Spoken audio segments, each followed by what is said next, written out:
टकराना, टकराना, टकराना। भयानक युद्ध जारी रहा। ये ज़िवेन, जिसके तीनों अवतार थे, युद्ध की पागलपन भरी स्थिति में प्रवेश कर गया था। हर लड़ाई ने सत्ता में वृद्धि की उनकी इच्छा को उच्च स्तर तक पहुंचाया। वह बहुत बलवान था। 3 मार्शल आर्ट अवतारों और 5 एम्परर्स बैटल आर्मर के साथ ये ज़िवेन की ताकत चरम सीमा तक बढ़ गई थी। सभी प्रकार के देव स्तरीय मार्शल आर्ट के साथ वह किसी भी पौराणिक शिखर विशेषज्ञ को मार सकता था। हालांकि लड़ाई पूरे 1 महीने से चल रही थी और वह उसके सामने कुछ भी नहीं कर सका। दोनों पक्ष लगभग समान रूप से मेल खाते थे। पिछले 1 महीने में वह केवल लड़ सकता था और रुक सकता था। सौभाग्य से इस जगह में अभी भी एक जगह थी जहां वह आराम कर सकता था। इस स्थान पर उस पर हमला नहीं किया जाएगा। 1 महीने की लड़ाई के बाद वह देख सकता था कि यह आंकड़ा उससे बिल्कुल अलग था जो उसने शुरू में सोचा था। सबसे पहले उन्होंने अनुमान लगाया था कि यह आंकड़ा अधिक से अधिक जबरन संघनित था। हालांकि कई झगड़ों के बाद उन्होंने पाया कि इस आंकड़े का आतंक उनकी शुरुआती उम्मीदों से कहीं अधिक था। भगवान के स्तर की सभी प्रकार की मार्शल आर्ट उनकी उंगलियों पर थी। इसके अलावा उनकी मार्शल आर्ट चेतना चरम पर पहुंच गई थी।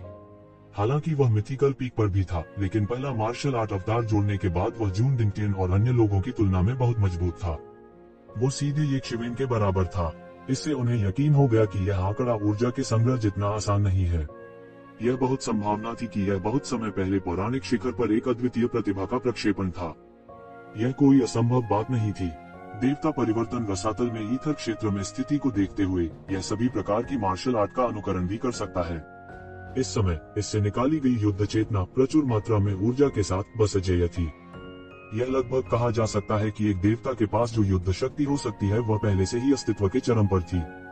यह अनुमान लगाने के बाद एक शिवेन की लड़ाई की भावना और भी उबल रही थी। यदि यह वास्तव में एक पूर्ववर्ती था जो पहले अस्तित्व में था, तो उसके हारने का कोई कारण नहीं था। उन्हें विश्वास था कि वह किसी से नहीं हारेंगे। प्रतिद्वंद्वी की ऊर्जा आपूर्ति अत्यंत प्रचुर, लगभग अंतहीन थी। सभी प्रकार के देव स्तरीय मार्शल आर्ट का उपयोग लगभग बिना किसी प्रतिबंध के किया गया था। इसने प्रतिद्वंद्वी की युद्ध शक्ति को इस हद तक निरंकुश बना दिया था कि एक शिवेन भी अतुलनीय रूप से डर गया था।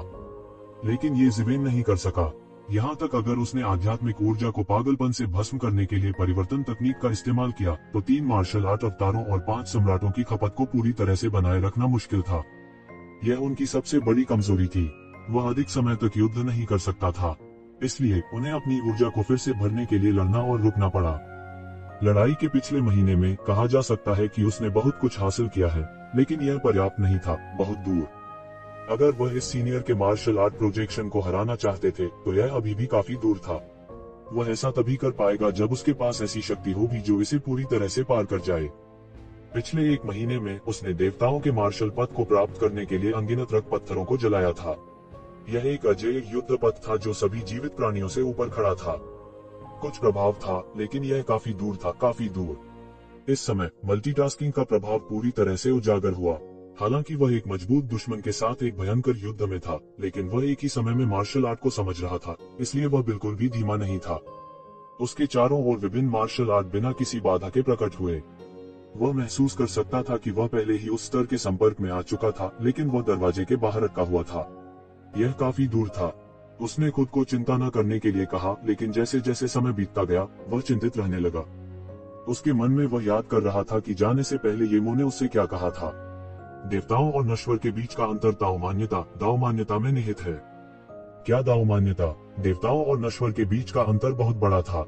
यह जीवन के स्तर का अंतर था, लेकिन ताकत का अंतर इतना चौंकाने वाला नहीं था। फिर महत्वपूर्ण बिंदु कहाँ था? उसे अपने मन में 1 सेकंड में हजारों कटौतियां करनी पड़ती थी। उनके द्वारा अनगिनत संभावनाओं को सूचीबद्ध और निकाला गया और फिर उन्हें दूर धकेल दिया गया। यह एक सुपर कैलकुलेटर की तरह था जो पागलपन से चल रहा था। यदि यह प्रबुद्ध मन प्राचीन वृक्ष के लिए नहीं था जिसने उसके मन को जबरन स्थिर कर दिया होता, तो वह अब तक पागल हो चुका होता। वह दिव्य खोल भी उनके शोध के दायरे में था। दिव्य खोल की सभी अनूठी विशेषताओं को उनके द्वारा सूचीबद्ध किया गया था, जो स्वयं के साथ एक स्पष्ट अंतर बनाते थे। डाउ प्रमाणीकरण की गहराई स्वर्ग और पृथ्वी को अपने शरीर के रूप में उपयोग करते हुए किसी के मार्शल पथ को स्वर्ग और पृथ्वी के साथ प्रतिध्वनित करने की अनुमति देने में निहित है। कौन स्वर्ग और पृथ्वी के विरुद्ध जा सकता है? यह वाक्य अचानक उनके दिमाग में आया। वास्तव में यही मूलभूत कारण था कि डाउ सत्यापन क्षेत्र के विशेषज्ञों के पास अनंत शक्ति थी। दीर्घायु क्षेत्र के मार्शल कलाकारों ने समझा कि उन्हें स्वर्ग और पृथ्वी की शक्ति उधार लेने की आवश्यकता है। स्वर्ग और पृथ्वी की शक्ति उधार लेने के सर्वोत्तम प्रभाव को प्राप्त करने के लिए आकाशीय क्षेत्र में मार्शल कलाकारों ने स्वयं को स्वर्ग और पृथ्वी के साथ पूरी तरह से विलय करने की अनुमति दी। लेकिन दाव मान्यता क्षेत्र के सच्चे विशेषज्ञ स्वर्ग और पृथ्वी का हिस्सा थे। स्वर्ग और पृथ्वी भी उनके शरीर का विस्तार थे, इसलिए वे शक्ति उधार नहीं ले रहे थे, बल्कि वह शक्ति जो मूल रूप से उनकी थी। इसलिए जब उन्होंने सिटी लॉर्ड यांग के मूल आत्मा अवतार को हराया, हालांकि उनकी अपनी शक्ति केवल पौराणिक क्षेत्र के चरम पर थी, जिस युद्ध शक्ति का उन्होंने विस्फोट किया वह जून डिंगटियन से ऊपर था। ऐसा इसलिए था क्योंकि उसने स्वर्ग और पृथ्वी की शक्ति का उपयोग किया था। वह इसे उधार नहीं ले रहा था, बल्कि सामान्य रूप से इसका उपयोग कर रहा था। यह सही है, उसने आखिरकार महत्वपूर्ण बिंदु पाया। उनका अपना मार्शल पद कई महान दावों के साथ प्रतिध्वनित हुआ। केवल ऐसा करने से ही उसकी शक्ति वास्तव में पौराणिक क्षेत्र को पार कर सकती थी। इसकी कठिनाई का अंदाजा लगाया जा सकता है। वह पोवान क्षेत्र के केवल 7वें स्तर पर था। वह अभी भी पोवान क्षेत्र के शिखर से बहुत दूर था। उसने सोचा कि ये ने पहले क्या कहा था। पोवान दायरे के शिखर पर विशेषज्ञ स्वर्ग के महान दावों को प्रकट करने के लिए दैवीय क्लेश की शक्ति उधार ले सकते थे। जब वे क्लेश से ऊपर उठे तो वे उसी समय ग्रेट दाउस पर हमला करेंगे, जिससे अनुनाद शुरू हो जाएगा।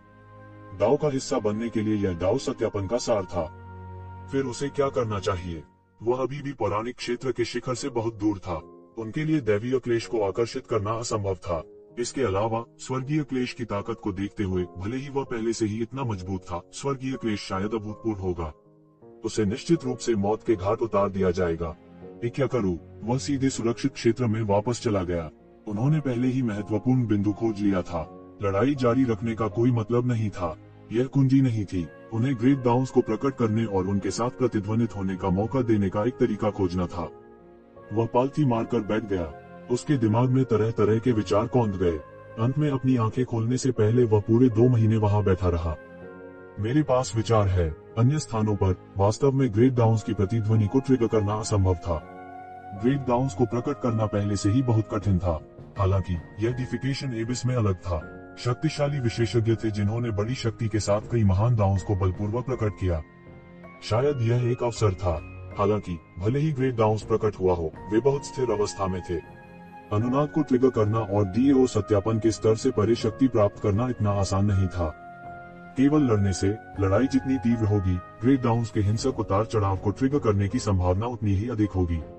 यह ग्रेट दाउस की अराजकता को ट्रिगर करने के लिए दैवीय क्लेश की शक्ति को उधार लेने जैसा था। तभी दाव की पुष्टि करने के लिए अराजकता का लाभ उठाने का एक वास्तविक मौका होगा। डिफिकेशन एबिस में, विशेष रूप से डिफिकेशन टॉवर में, ग्रेट दाउस पहले ही प्रकट हो चुका था। जब तक यह बाधित था, तब तक दैवीय क्लेश की भयानक शक्ति को उधार लेने की कोई आवश्यकता नहीं थी। फिर भी उसके सफल होने की संभावना बहुत अधिक नहीं थी। हालांकि उसके पास और कोई चारा नहीं था। उसे एक कोशिश देनी थी। एल्डरकोन, तू ज़िवेन चिल्लाया, मुझे आशा है कि मार्शल का प्रक्षेपण 10 तक बढ़ सकता है। वह जानता था कि एल्डरकोन यहाँ अपनी खेती पर ध्यान दे रहे होंगे। एक रहस्यमय स्थान में एल्डरकोन ने इसे सुना। वह चौंक गया और मुस्कुराए बिना नहीं रह सका। क्या आपको पता चला यह अपेक्षा से बहुत पहले है? उद्धरण चिन्ह। एल्डरकोन ने कोई जवाब नहीं दिया, लेकिन ये ज़िवेन के सामने 9 शक्तिशाली व्यक्ति प्रकट हुए। उनमें से प्रत्येक के पास एक राक्षसी आभा थी और लगभग अजेय अस्तित्व थे। उनमें से प्रत्येक पिछले आंकड़े से कम नहीं था, लेकिन प्रत्येक आंकड़ा पूरी तरह से अलग था। प्रत्येक की अपनी विशेषताएं थीं। कुछ अत्याचारी थे, कुछ ठंडे थे और कुछ विस्फोटक थे। वे बिल्कुल अलग थे। तो वहाँ बहुत सारे अत्याचारी स्वामी हुआ करते थे। ये ज़िवेन ने अपनी आंखें सिकोड़ लीं। वह रहस्यमय स्थान के लाभ पर भरोसा कर रहा था। अन्यथा पोवान क्षेत्र के 7वें स्तर पर ऐसी लड़ाकू शक्ति का होना असंभव होगा। लेकिन फिर भी उसे यकीन था कि वह उनमें से किसी से भी बुरा नहीं है। उसने एक गहरी सांस ली और बाहर निकल गया। चंद्रमा की शुरुआत में एक कदम, गड़गड़ाहट। जैसे ही वह बाहर निकला, उसी समय 10 आकृतियां बाहर कूद गईं। शक्तिशाली हमलों ने आकाश को ढंक दिया और सूर्य को ढंक दिया। टकराना। ये ज़िवेन अचानक लड़खड़ा गई और उसे उड़ते हुए भेजा गया। टक्कर लगने से वह सीधे तौर पर घायल हो गया। वह चुपके से हैरान रह गया। हालांकि उसके लिए एक गुरु से निपटना कठिन था, फिर भी वह इससे आसानी से निपट सकता था। लेकिन अचानक 10 जोड़ने के बाद उसे लगा कि वह पागल हो रहा है। उनके विरोधी हर जगह थे। उल्लेख नहीं है, बिना किसी अपवाद के ये शक्तिशाली मार्शल आर्ट मास्टर्स की इच्छा के अनुमान थे। युद्ध जागरूकता के मामले में उनमें से कोई भी उनसे कमतर नहीं था। हालांकि उन्होंने कभी भी एक दूसरे का सहयोग नहीं किया था, लेकिन उन्होंने लगभग तुरंत एक लड़ाई का गठन किया और ये ज़िवेन का घेराव पूरा किया। एक मास्टर सीधे ये शिवेन को मारने के लिए दौड़ पड़ा। उन्होंने फुयाओ फुटवर्क तकनीक का इस्तेमाल किया और भाग गए। उसके हाथ में एक बड़ी सी मुहर दिखाई दी और ये शिवेन की ओर बेरहमी से टूट गई। यह एक और अत्यंत शक्तिशाली ईश्वर स्तरीय मार्शल तकनीक थी। ये शिवेन मात नहीं खाना चाहती थी और उसने पलटने वाली स्काई सील का विरोध किया। बूम! उसने सीधे इस विशेषज्ञ को पीछे हटा दिया, लेकिन इससे पहले कि वह अपनी सांस भी पकड़ पाता, अन्य दो विशेषज्ञों ने उस पर अपनी मुट्ठी और हथेलियों से हमला किया। उस पर दो दिशाओं से हमला किया। वे उसे मौत के फंदे में फंसाना चाहते थे। डांग! तो जिवेन ने जबरदस्ती एक स्वामी के हमले को स्वीकार किया और पीपल डाउ फिस्ट के साथ पलटवार किया। कुछ कदम चलने के बाद 5 एम्परर्स बैटल रोप पर दरारें दिखाई दी। और ये तो बस शुरुआत थी। ये 10 उस्ताद सभी भाग गए। ये जिवेन उनसे निपटते पड़ते थक गया था, लेकिन वह केवल थामे रह सकता था। दूसरी तरफ वह भी ध्यान दे रहा था। निश्चित रूप से, जैसा कि उन्होंने मूल रूप से अनुमान लगाया था, इस स्थान पर 11 मास्टर्स के टकराव ने ग्रेट डाउ को पूरी तरह से गड़बड़ कर दिया था। मूल सख्त व्यवस्था पूरी तरह से बाधित हो गई थी। समय दिन ब दिन बीतता गया। ये जिवेन युद्ध में समय बीतने के बारे में पूरी तरह से अनजान थी। उनके लिए यह अवधारणा बिल्कुल भी मौजूद नहीं थी। वह लगातार लड़ रहा था, ताओ को समझ रहा था और ताओ को तोड़ने के लिए अपनी खुद की मार्शल आर्ट का इस्तेमाल कर रहा था। उन्होंने पाया कि उनकी समझने की पिछली गति बहुत धीमी थी। डीओ को बलपूर्वक तोड़ने के अलावा समझने का कोई तेज तरीका नहीं था। हालांकि इस विधि में लंबा समय लगेगा। यह अज्ञात था कि इन कानूनों को प्रकट करने के लिए दिव्य परिवर्तन टॉवर में कितने संसाधन और धन खर्च किए गए थे। इसके अलावा भले ही उसके दिमाग को स्थिर करने के लिए मिंगक्सिन प्राचीन पेड़ हो, लेकिन उसने लापरवाही से काम करने की हिम्मत नहीं की। अन्यथा उसका पूरा व्यक्तित्व ताओ में खो जाएगा और वह स्वयं को फिर कभी नहीं खोज पाएगा। ऐसा लग रहा था कि एक शिवेन पागल हो गई है। वह लड़ते रहे और कई बार मौत के कगार पर पहुंचे। उनमें से कोई भी उसका मुकाबला कर सकता था, उनमें से 10 तो दूर की बात है। वे उसे एक पल में लगभग गंभीर रूप से घायल कर सकते थे। भले ही उसके पास अपने शरीर की रक्षा के लिए अत्याचारी गोल्डन फॉर्म और 5 एम्परर्स बैटल आर्मर हो, लेकिन यह उसकी रक्षा नहीं कर सकता था। काफी समय से उन्हें इस तरह चोट नहीं लगी थी। उसे याद नहीं कि उसे कितनी बार पीट पीट कर मार डाला गया था। हालांकि हर बार वह फीनिक्स रीजनरेशन तकनीक द्वारा बच जाता था। थोड़ा आराम करने के बाद वह फिर से युद्ध में उतर जाता। यद्यपि पौराणिक क्षेत्र के शिखर और ताओ के बीच केवल एक कदम था, दोनों के बीच का अंतर बिल्कुल अद्वितीय था। वह साधारण दाव मान्यता की तरह नहीं हो सकता था, जहां वह देवता के क्लेश की शक्ति से एक ही बार में अपने ताओ को सीधे सिद्ध कर सकता था। वह इसे केवल चरण दर चरण कर सकता था। सौभाग्य से इस पागल अवस्था में उसकी गति भी चरम पर थी और इसमें तेजी से सुधार हो रहा था। शुरुआत में वह उनमें से केवल एक के खिलाफ ही लड़ सका। धीरे धीरे वह 2 उस्तादों के एक साथ होने वाले हमलों से लड़ सकता था। 3, 4, 5। उसके प्रतिरोध की ऊपरी सीमा भी धीरे धीरे बढ़ रही थी, धीरे धीरे पौराणिक दायरे के सामान्य शिखर की सीमा को पार कर रही थी और एक अज्ञात दुनिया में कदम रख रही थी जिसमें वह कभी नहीं गया था। इन 10 शीर्ष गुरुओं के हमलों का विरोध करने के लिए उन्हें हर समय अपने पूरे शरीर को दुनिया में एकीकृत करना पड़ा। स्वर्ग और पृथ्वी की शक्ति उधार लेने से वह वास्तव में स्वर्ग और पृथ्वी की शक्ति को नियंत्रित कर सकता था। वह स्वर्ग और पृथ्वी की शक्ति का स्वामी बन गया। उनके हर कदम में बड़ी शक्ति थी। यह प्रक्रिया बहुत कठिन थी। हर कदम के साथ बड़ी पीड़ा थी। साथ ही उनका शरीर भी रूपांतरित हो रहा था। उन्होंने अपने शरीर को एक सच्चे भगवान में बदलने के लिए दिव्य शक्ति का इस्तेमाल किया। वह एक सच्चे भगवान बनना चाहता था। केवल एक सच्चे परमेश्वर की शक्ति से ही वह इन लोगों को हरा सकता था और परमेश्वर परिवर्तन टॉवर को छोड़ सकता था। धीरे धीरे उसकी ताकत मजबूत और मजबूत होती गई और महान पद की उसकी समझ भी गहरी हुई।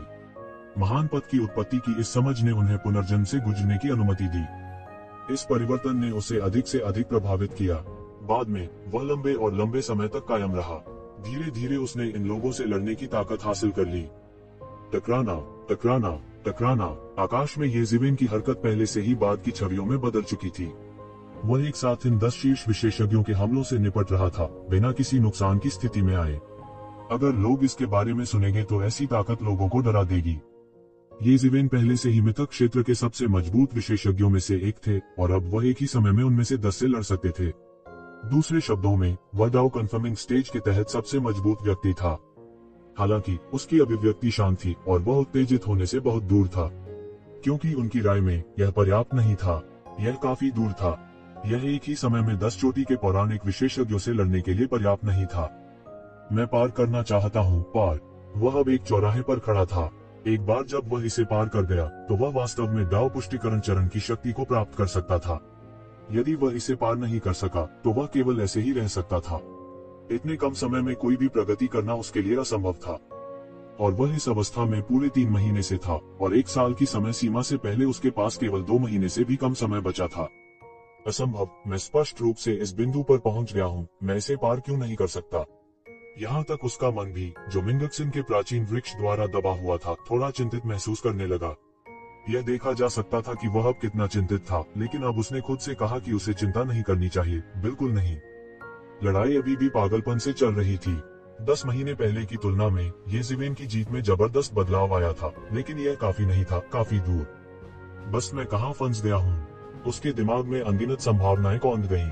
10 विशेषज्ञों के खिलाफ लड़ने में सक्षम होने के लिए जो एक ही समय में लगभग एक दूसरे के बराबर थे। बाहरी लोगों की नजर में यह लगभग एक क्षमता थी जो केवल देवताओं के पास हो सकती थी, लेकिन उसके लिए अगर वह पार नहीं हुआ तो उसने पार नहीं किया।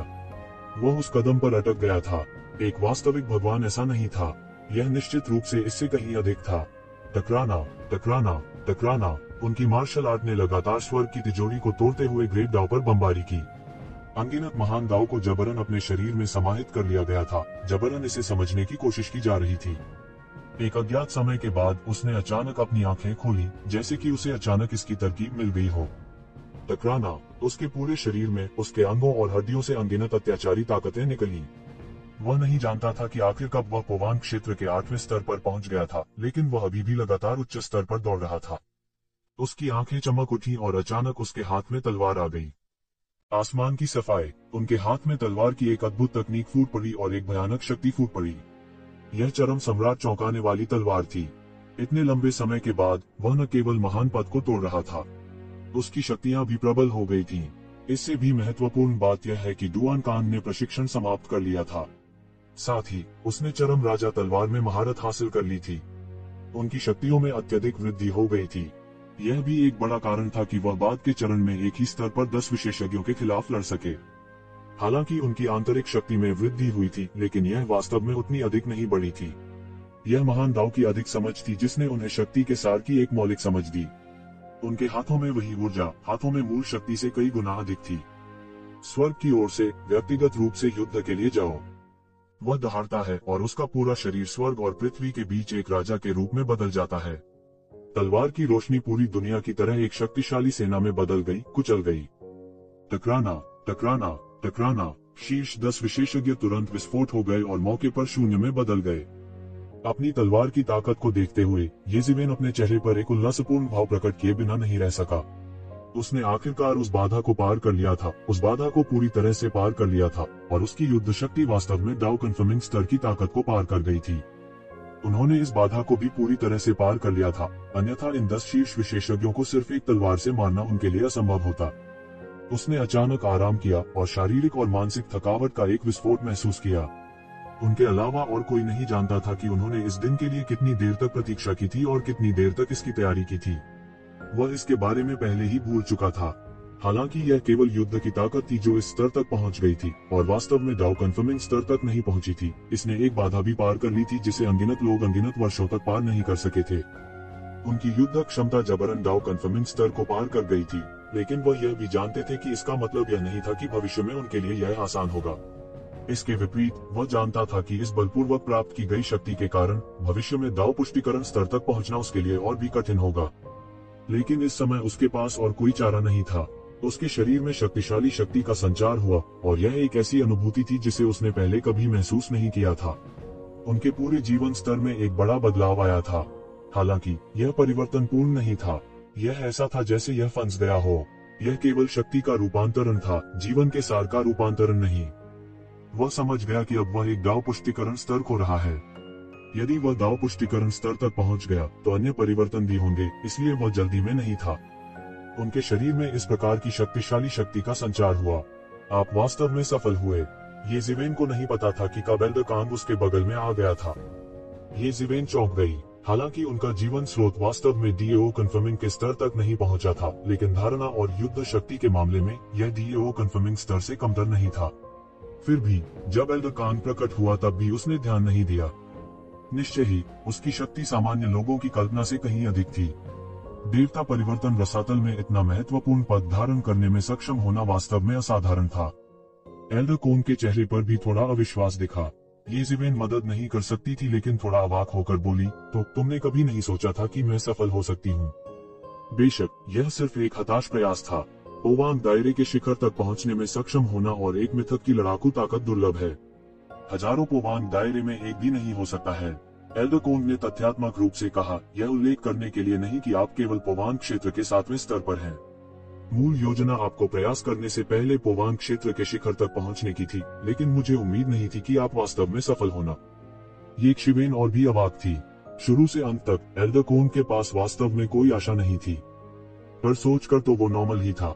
आखिरकार अपेक्षाकृत बोलना सफलता दर बहुत कम थी। यहाँ तक उनके पास कुछ हद तक किस्मत भी थी। आप अभी भी दाव पुष्टिकरण स्तर की शक्ति को पूरी तरह से समझ नहीं सकते हैं, लेकिन मुझे डर है कि आपके पास इतना समय नहीं है। मुझे लगता है कि ज्वाला भगवान ने आपको बताया होगा कि हमने आपको इतने सारे लाभ दिए हैं, स्वाभाविक रूप से वहाँ है तुम्हारे लिए कुछ करना है। एल्डर कोन ने कहा। हाँ, ये ज़िवेन ने सिर हिलाया। आपके पास देवता परिवर्तन टॉवर में खेती करने के लिए 1 वर्ष है। अब भी 1 महीना बाकी है। आप देवता परिवर्तन टॉवर में समेकित करना चुन सकते हैं या इसे बाद के लिए सहेज सकते हैं। एल्डर कोन ने कहा, इसे बाद के लिए सहेजना बेहतर है। ये ज़िवेन ने कहा, अभी मेरे पास अभी भी करने के लिए चीजें हैं, मुझे पहले देवता रूपांतरण रसातल को छोड़ना होगा। एल्डर कोन ने एक पल के लिए विचार किया और कहा, आप अभी जा सकते हैं, लेकिन 3 महीने में वापस आना याद है, समझे? मैं समझता हूँ। ये ज़िवेन ने सिर हिलाया और अपनी मुट्ठी भींच ली। रसातल शैतान भगवान मरो। वर्तमान ये ज़िवेन के लिए रसातल दानव भगवान को मारने के लिए उजाड़ पुरातनता की ओर उड़ान भरने से ज्यादा मजबूत कोई विचार नहीं था। ये ज़िवेन सबसे पहले ब्लड प्रिजन में गए और फ्लाइंग क्लाउड कैसल से 10 चोटी के मिथक अस्तित्व और सैकड़ों मिथक विशेषज्ञों का चयन किया। वह अपनी सेना की नींव के रूप में इन लोगों को वापस लाने जा रहा था। समूह का नेतृत्व करने वाला स्काई बियरिंग फोर्ट्रेस का तीसरा बुजुर्ग था, हॉन्ट दानव रेस का एक शक्तिशाली बुजुर्ग फियूनलुन। हालांकि वह एक राक्षस नहीं था और एक इंसान से अलग नहीं दिखता था। फर्क सिर्फ इतना था कि उसके माथे पर एक शैतानी सींग था जिससे एक राक्षसी ऊर्जा निकलती थी। ऐसा कहा जाता था कि इस जाति को दैत्य जाति के एक महान विशेषज्ञ ने हमेशा के लिए श्राप दे दिया था, जिससे यह जाति आने वाली पीढ़ियों के लिए शापित हो गई। हालांकि दैत्य जाति ने इस श्राप को स्वीकार नहीं किया। उसके जाने के विपरीत इस बार ये शिवेन की गति बहुत तेज थी। वह बस जगह फाड़ता रहा। हर बार जब वह प्रकट होता तो वह बहुत लंबी दूरी तय करता। उनके द्वारा लाए गए मिथक विशेषज्ञ भी तियानयुआन मिरर में संग्रहित थे। उसके पास हुआन विश्व के स्थानिक निर्देशांक दर्ज थे, इसलिए वह खो जाने से नहीं डरता था। उसके लिए एक परमेश्वर की सामर्थ्य होना मात्र एक पृथ्वी को हिला देने वाला परिवर्तन था। उसे ऊर्जा खपत के बारे में चिंता करने की जरूरत नहीं थी। उसके द्वारा पूरी दुनिया का उपयोग किया जा सकता है और खपत तुरंत भर दी जाएगी। चिंता करने की बिल्कुल जरूरत नहीं थी। ये शिवेन की सबसे बड़ी कमजोरी और कमी भी थी। अब अपनी शक्ति के प्रहार से उसने एक ही बार में उसकी भरपाई कर दी थी। उसे अब इस समस्या के बारे में चिंता करने की जरूरत नहीं थी। केवल एक दिन और एक रात में वह पहले ही ब्रह्मांड की गहराई में देवत्व रसातल से हुआन दुनिया में लौट आया था। हा, मैं अंत में वापस आ गया हूँ। ये शिवेन के चेहरे पर हल्की मुस्कान दिखी। उनकी आकृति जुबान वर्ल्ड के आकाश में दिखाई दी। उसके पीछे स्काई बियरिंग कैसल और फ्लाइंग क्लाउड कैसल के 100 से अधिक विशेषज्ञ ये ज़िवेन के पीछे आदरपूर्वक पीछे चल रहे थे। हालांकि ये ज़िवेन ने उन्हें ब्लड जेल से बाहर स्थानांतरित कर दिया था, लेकिन ये ज़िवेन ने उनके साथ दुर्व्यवहार नहीं किया। विभिन्न ब्लडस्टोन की आपूर्ति दोगुनी हो गई थी और उपचार ब्लड जेल से भी बदतर नहीं था। क्या अधिक है, उनके पास विरोध करने के लिए कोई स्थान नहीं था। उन सभी ने लड़ाई में ये शिवेन के मजबूत प्रदर्शन के बारे में सुना था। दाव कन्फर्मेशन के तहत उन्हें नंबर 1 पसंद कहा जाता था। वह 1 साल से अधिक समय से दिव्य परिवर्तन टॉवर में अभ्यास कर रहा था, इसलिए वे नहीं जानते थे कि अब वह कितना मजबूत है। इसके अलावा वे लड़ने के लिए एक साधारण विमान में वापस ये शिवेन के पीछे पीछे गए। उनकी राय में क्या उस साधारण विमान को फतह करना मिनटों की बात नहीं थी। कोई रिस्क नहीं था। यह गहन दुनिया है, किसी ने उत्सुकता से पूछा। हर कोई रहस्यमयी दुनिया के बारे में नहीं जानता था, लेकिन चूंकि ये ज़िवेन रहस्यमयी दुनिया से आई थी, इसलिए वे स्वाभाविक रूप से इसके बारे में अधिक जानते थे। द प्रोफाउंड वर्ल्ड एक निम्न स्तरीय विमान नहीं था। इसके विपरीत यह एक उच्च स्तरीय विमान था, लेकिन यह ट्रांसफॉर्मिंग गॉड एबिस जैसे मानव निर्मित कोर प्लेन से अलग था। हाँ, यह प्रोफाउंड वर्ल्ड है, पास में सैकड़ों और हजारों विमानों का कोर। कई प्रोफाउंड रियल मार्शल कलाकार प्रोफाउंड वर्ल्ड में चढ़ेंगे। ये ज़िवेन ने सिर हिलाया। 7 साल पहले मैंने गहरी दुनिया छोड़ दी थी। मुझे इतनी जल्दी लौटने की उम्मीद नहीं थी। 7 वर्ष बीत चुके थे। उनके लिए यह उंगली चटकाने जैसा था। हालांकि वह 7 साल पहले की तरह बिल्कुल अलग था। अगर ऐसा है तो चलो भगवान, फी युनलुन ने कहा। हाँ चलो चलते हैं। गहरा विश्व, मैं वापस आ गया हूँ। हालांकि जैसे ही वह गहरी दुनिया में लौटा, वह तुरंत गुस्से में उड़ गया। ऐसा इसलिए था क्योंकि उन्होंने पाया कि प्रोफाउंड वर्ल्ड की सभी प्रमुख ताकतें एक कनेक्शन के तहत सेना में शामिल हो गई थी। उनका लक्ष्य वास्तव में मानव जाति थी। वे प्रोफाउंड वर्ल्ड में ह्यूमन रेस फोर्स को पूरी तरह से उखाड़ फेंकना चाहते थे और सहयोगी सेना के नेता थे डिवाइन अलायंस और हेवन वेस्टलैंड पैलेस। ये ज़िवेन बहुत गुस्से में थी। उनके जाने से पहले नामलेस डाउ कॉलेज ने स्पष्ट रूप से सभी प्रमुख ताकतों को मानव जाति पर हमला न करने की चेतावनी दी थी। उन्होंने स्वर्ग बंजर भूमि महल और दिव्य गठबंधन से पूरी तरह से अपने वचन से पीछे हटने की उम्मीद नहीं की थी।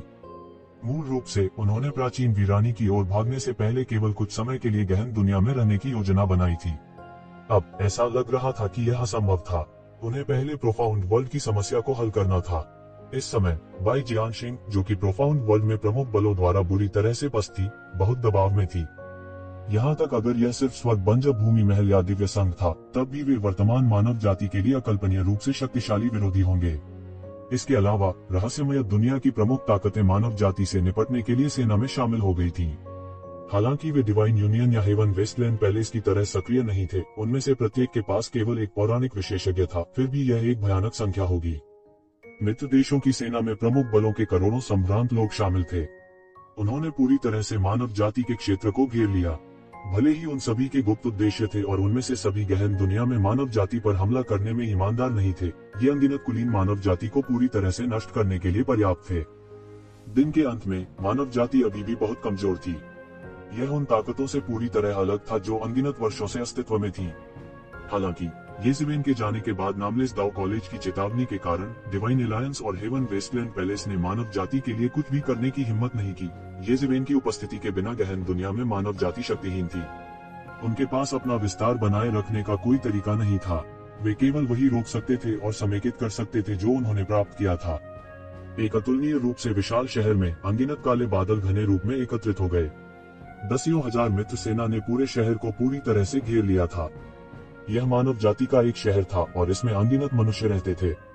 इस समय वे सभी केवल भय से कांप सकते थे जब उन्होंने ऊपर आकाश की ओर देखा, मनुष्यों के द्वेषपूर्ण चेहरों को देखा।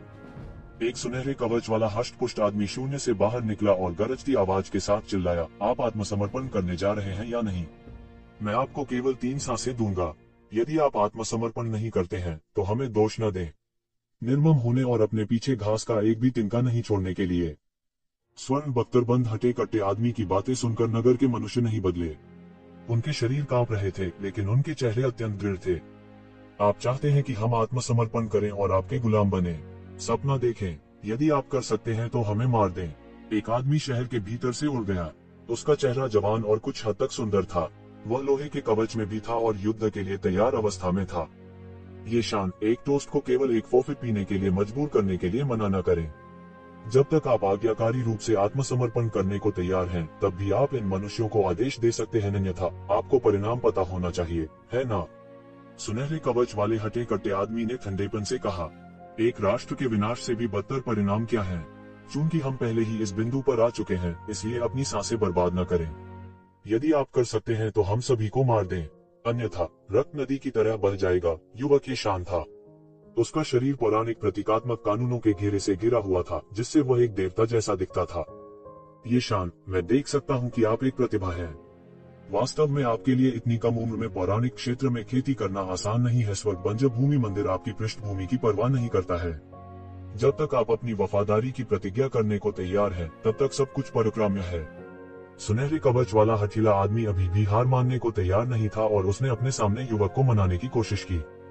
चलो लड़ते हैं, बकवास काटो। यदि तुम ऐसे ही जारी रखते हो तो बिग ब्रदर ये ज़िवेन जब लौटेंगे तो निश्चित रूप से तुम सबको मार डालेंगे। मैं देखूंगा कि तुम कब तक नरक में अहंकारी हो सकते हो। ये शान की अभिव्यक्ति दृढ़ थी। इस युद्ध क्षेत्र के सर्वोच्च कमांडर के रूप में उसके लिए कोई वापसी नहीं थी। जब से उन्होंने पौराणिक क्षेत्र में प्रवेश किया, वह काफी परिपक्व हो गए थे। अपने मूल जीवंत व्यक्तित्व की तुलना में वे कुछ अधिक दृढ़ निश्चयी हो गए थे। हा, क्या आप ये ज़िवेन के बारे में बात कर रहे हैं? उसने किसी को दूर की जगह नाराज कर दिया था जिसे वह नाराज नहीं कर सकता था। वह अपनी रक्षा भी नहीं कर सकता और अब तुम उससे अपनी रक्षा की अपेक्षा करती हो। क्या मजाक! चूंकि तुम इतने हठी हो, मैं तुम्हें तुम्हारे रास्ते पर भेजूंगा। सुनहरे कवच वाला हट्टा कट्टा आदमी थोड़ा गुस्से में था जब उसने देखा कि उसके पास ये शान को कई बार मनाने का कोई तरीका नहीं है। चलो चलते हैं, आज इस क्षेत्र को समतल करें, मानव जाति में से किसी को भी जीवित न रहने दें। उसके पीछे से युद्ध नारों की श्रृंखला आई। दसियों हजार सैनिकों ने जोर से चिल्लाया, उनकी आवाजें आसमान को हिला रही थीं। हालांकि नीचे के मनुष्यों के चेहरे कुछ पीले थे और उनके शरीर थोड़े कांप रहे थे, वे अतुलनीय रूप से दृढ़ थे। ऐसा इसलिए था क्योंकि वे अच्छी तरह जानते थे कि एक बार जब उन्होंने आत्मसमर्पण कर दिया तो उनके लिए जो इंतजार कर रहा था वह एक दयनीय भाग्य होगा। यह मौत से भी भयानक सजा होगी। उसकी तुलना में मृत्यु को स्वीकार करना इतना कठिन नहीं था। क्या मैंने किसी का अपमान किया है जिसे मैं अपमानित नहीं कर सकता? मुझे क्यों नहीं पता। हालांकि स्वर्ग बंजर भूमि पैलेस वास्तव में अपने शब्द पर वापस जाने की हिम्मत करता है। मुझे लगता है कि आप सभी जीने से थक गए हैं। अचानक एक इत्मीनान से आवाज सुना गया। एक आकृति अंतरिक्ष के माध्यम से फटी और आ गई। सैकड़ों लोग शून्य में दिखाई दिए। तुम हो, ये ज़िवेन। स्वर्ण बख्तरबंद हटे कट्टे आदमी की अभिव्यक्ति उस क्षण बदल गई जब उसने उस व्यक्ति को देखा जो आया था। यहाँ तक उनकी आवाज भी पूरी तरह बदल गई। वह इस व्यक्ति को कैसे नहीं जान सकता था। यह कहा जा सकता है कि यह व्यक्ति हेवन वेस्टलैंड पैलेस का अभिशाप था। हेवन वेस्टलैंड पैलेस को वर्षों से उसके हाथों कई नुकसान हुए थे। यह कहा जा सकता है कि इतने वर्षों में उन्हें जो नुकसान हुआ है उसे जोड़कर ये ज़िवेन के नुकसान की तुलना नहीं की जा सकती। यह सही है। मुझे उम्मीद नहीं थी कि कोई ऐसा होगा जो मुझे जानता हो। ये ज़िवेन मंद मंद मुस्कुराए। हालांकि उसकी मुस्कान हल्की चांदनी की तरह ठंडी थी। हालांकि यह अफसोस की बात है, यदि स्वर्ग बंजर भूमि महल ने आज्ञाकारिता से समझौते का पालन किया होता तो मैं तुम्हें जाने देता। चूंकि तुम अपने वचन से मुकर गए हो, तुम्हारा नाश होना तय है। ये ज़िवेन ने एक कदम आगे बढ़ाया और हेवन वेस्टलैंड पैलेस के हजारों संभ्रांत सैनिकों के भव्य तरीके को पूरी तरह से नष्ट कर दिया। वे नगर में मनुष्यों का दमन करने में पूर्णतः असमर्थ थे। स्वर्ण बख्तरबंद हटे कट्टे आदमी की अभिव्यक्ति तुरंत असाधारण रूप से बदसूरत हो गई। ये ज़िवेन बहुत मजबूत थी। इसके अलावा वह महापुरुषों से भी अधिक शक्तिशाली था। उन्होंने एक पल में उनके प्रभावशाली तरीके को पूरी तरह नष्ट कर दिया था। ये ज़िवेन धीरे धीरे ये शान की तरफ चली और कुछ भावनाओं के साथ कहने से खुद को रोक नहीं पाई, इतने सालों के बाद तुम बड़ी हो गई हो। ये ज़िवेन, अहंकारी मत बनो। यह अब तुम्हारे अहंकारी होने का समय नहीं है। ये ज़िवेन, इतना अहंकारी मत बनो। यह अब आपके लिए अहंकारी होने का समय नहीं है। स्वर्ण बख्तरबंद आदमी दहाड़ा। वह जानता था कि ये ज़िवेन कितना भयानक था और जानता था कि वह उसके खिलाफ नहीं लड़ सकता था। ये ज़िवेन एक भयानक अस्तित्व था जो पैलेस मास्टर के खिलाफ लड़ सकता था। लंबी हवा, तू, ज़िवेन ने ठंडेपन से सूंघा। उसने अपना बायां हाथ ऊपर उठाया और अचानक अपनी मुट्ठी को सुनहरी बख्तरबंद आदमी की दिशा में जकड़ लिया। स्वर्ण बख्तरबंद आदमी को अचानक अपने चारों ओर एक भयानक शक्ति का संकुचन महसूस हुआ। रेशम के धागों में अनगिनत सिद्धांत बन गए और अचानक एक जोर की गड़गड़ाहट के साथ दब गए। बूम! एक लेजेंड विशेषज्ञ को ये ज़िवेन ने आसानी से कुचल दिया था। उसे विरोध करने का मौका ही नहीं मिला। दोनों पक्ष अवाक रह गए। न तो मानव जाति और न ही हेवन वेस्टलैंड पैलेस ने उम्मीद की थी कि एक लीजेंड विशेषज्ञ इतनी आसानी से मर जाएगा। उसे विरोध करने का मौका ही नहीं मिला। यहाँ तक ये शान भी सदमे में अपनी आंखें फैलाए बिना नहीं रह सका। उन्होंने वर्षों में तेजी से प्रगति की थी। मानव जाति के विस्तार द्वारा लाए गए संसाधनों के साथ उसने एक झटके में किंवदंती क्षेत्र में कदम रखा था। हालांकि अपने बिग ब्रदर ये की तुलना में वह और भी हीन लग रहा था। वह अंतर जो नग्न आंखों से देखा जा सकता था अब और भी अस्पष्ट था। वो केवल ये ज़िवेन की ओर देख सकता था। हालांकि ये ज़िवेन की वापसी एक सुखद आश्चर्य थी। ये ज़िवेन के साथ बहुत से लोग तुरंत शांत हो गए। बहुत से लोगों ने ये ज़िवेन का नाम सुना था। ये ज़िवेन 100 से अधिक लोगों की ओर मुड़े और कहा, हमला करो, उन सभी को मार डालो, एक को भी जीवित मत छोड़ो। हाँ, 100 से ज्यादा लोगों ने एक स्वर में जवाब दिया। उनका प्रभावशाली ढंग एक इंद्रधनुष की तरह था, जैसे वे पहाड़ से उतरते हुए एक क्रूर बाघ की तरह भीड़ में घुस जाते थे। 100 से अधिक लोगों को देखकर ये शान अवाक रह गया। उनमें से कोई भी उससे कमजोर नहीं था और यहाँ तक कि ऐसे अस्तित्व भी थे जो उसे कांप सकते थे। हालांकि ऐसा लग रहा था कि ये लोग वास्तव में ये ज़िवेन के अधीनस्थ थे। उसे नहीं पता था कि उसे ऐसे भयानक मातहत कहाँ मिले। इन सभी वर्षों में उसने वास्तव में क्या अनुभव किया था। हालांकि हेवन वेस्टलैंड पैलेस के शेष 10,000 से अधिक लोग संभ्रांत लोगों में से थे, उनकी तुलना 100 से अधिक लीजेंड विशेषज्ञों से कैसे की जा सकती है। वे लगभग एक पल में मारे गए थे। यह देखकर कि स्वर्ग बंजर भूमि हॉल की सेना हार गई थी, शहर के कई मनुष्यों ने मुश्किल से कांपना बंद किया। उनकी उत्पत्ति के बावजूद कुछ विशेषज्ञ ऐसे थे जो स्पष्ट रूप से मानव जाति से नहीं थे। हालांकि वे सभी येज़ेबेल द्वारा लाए गए थे और स्वाभाविक रूप से उन पर भरोसा किया जा सकता था, और अब केवल येज़ेबेल ही थी जिस पर भरोसा किया जा सकता था। बिग ब्रदर, मैंने सुना है कि आपको बेनाम दाओ कॉलेज द्वारा ले जाया गया था। आप कैसे हैं? ये शान ने आगे बढ़कर पूछा। उसके पास अब पहले जैसा लापरवाह व्यवहार नहीं था। वह काफी संयत दिखे, इतना खराब भी नहीं। येज़ेबेल मुस्कुराए और उन्होंने अपने ईश्वर परिवर्तन रसातल में होने के बारे में कुछ भी उल्लेख नहीं किया। आखिर जरूरत ही नहीं पड़ी। यदि भविष्य में येशान को ईश्वर परिवर्तन रसातल द्वारा भर्ती होने का अवसर मिला तो स्वाभाविक रूप से उसके पास वहां जाने का अवसर होगा। यदि अवसर न होता तो इस बात से कोई फर्क नहीं पड़ता था कि वह जानता है या नहीं। बड़े भाई, जल्दी करो और भाई को बचा लो। मित्र सेना अभी पुश्तैनी जमीन पर हमला कर रही है। भाई ने पहले ही सभी बचावों को सक्रिय कर दिया है, लेकिन उन्हें अभी भी पीछे धकेला जा रहा है। ये धिक्कार है कमीनों। येशान ने अपने दांत पीस लिए और उसकी आंखों में आंसू झिलमिलाने लगे। चिंता मत करो, अब जब मैं वापस आ गया हूँ तो इन लोगों के मरने का समय आ गया है। तुम यहाँ सफाई के लिए जिम्मेदार होगे। मैं पहले जाऊंगा। येशिवेन ने भी सिर हिलाया, यह जानते हुए कि समय किसी का इंतजार नहीं करता। तुरंत ही एक बड़ी दरार खुल गई और दरार के दूसरी ओर से युद्ध की आहट सुनाई दे रही थी। उसने वास्तव में सीलबंद दुनिया में मानव जाति की पैतृक भूमि के लिए एक स्थानिक मार्ग को खोल दिया था। यह कल्पना की जा सकती थी कि उसकी साधना पहले ही एक अविश्वसनीय स्तर तक पहुंच चुकी थी। वह और सैकड़ों लीजेंड विशेषज्ञ एक के बाद एक छलांग लगाते गए। येज़ेबेल सबसे पहले बाहर आए और एक हमला सीधा उन पर हुआ। युद्ध के मैदान पर स्थानिक संचरण गठन की अचानक उपस्थिति दूसरों का ध्यान कैसे आकर्षित नहीं कर सकती है। यह एक लेजेंड एक्सपर्ट था जिसने इसकी खोज की थी और तुरंत हमला कर दिया था। यदि यह कोई और होता तो वह चौकन्ना हो जाता और सफल हो जाता। दुर्भाग्य से उसने येशिवेन का सामना किया था। येज़ेबेल ने अपना दाहिना हाथ बढ़ाया और सीधे थप्पड़ मार दिया। टकराना। लीजेंड विशेषज्ञ ने जितने भी हमले किए थे उन्हें मौके पर ही पूरी तरह से दबा दिया गया था। उसका पूरा शरीर भी हवा में फट गया।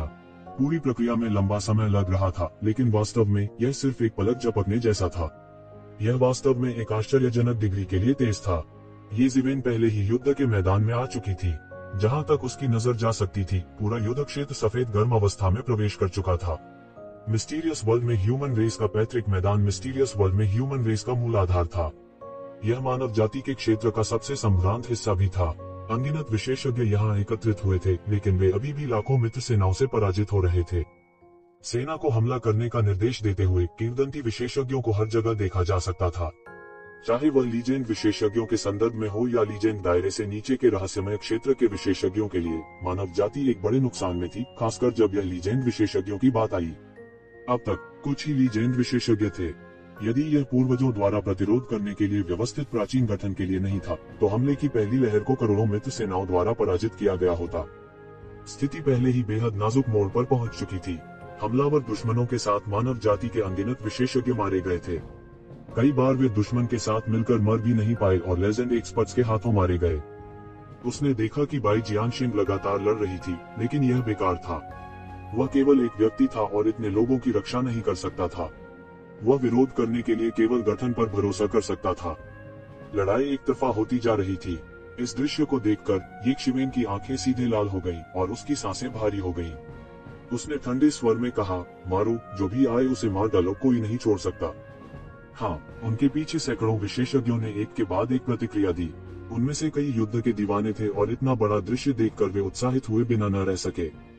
यह सैकड़ों खूंखार बाघों को करोड़ों भीड़ों के बीच में फेंकने, पूरे रास्ते में झाड़ू लगाने जैसा था। उल्लेख नहीं है कि फियूनलुन के नेतृत्व में 10 चोटी के लीजेंड विशेषज्ञ थे। ये लोग डीएओ पुष्टिकरण स्तर के निकटतम अस्तित्व थे। चाहे वह एक साधारण किंवदंती हो, रहस्यमय क्षेत्र या आकाशीय क्षेत्र विशेषज्ञ, उनमें से कोई भी उनके लिए मेल नहीं था। वे जहां भी गए, बड़ी संख्या में दुश्मन मारे गए। ये लोग हैं कौन? येशिवेन की गति इतनी तेज थी कि उन्हें जरा सी भी खबर नहीं मिली। उन्होंने केवल सैकड़ों भयानक किंवदंती विशेषज्ञों को अचानक एक साथ प्रकट होते देखा। क्या अधिक है, ये सैकड़ों लीजेंड विशेषज्ञ बोवांग दायरे के 7वें स्तर से ऊपर के उच्च स्तरीय लीजेंड विशेषज्ञ निकले।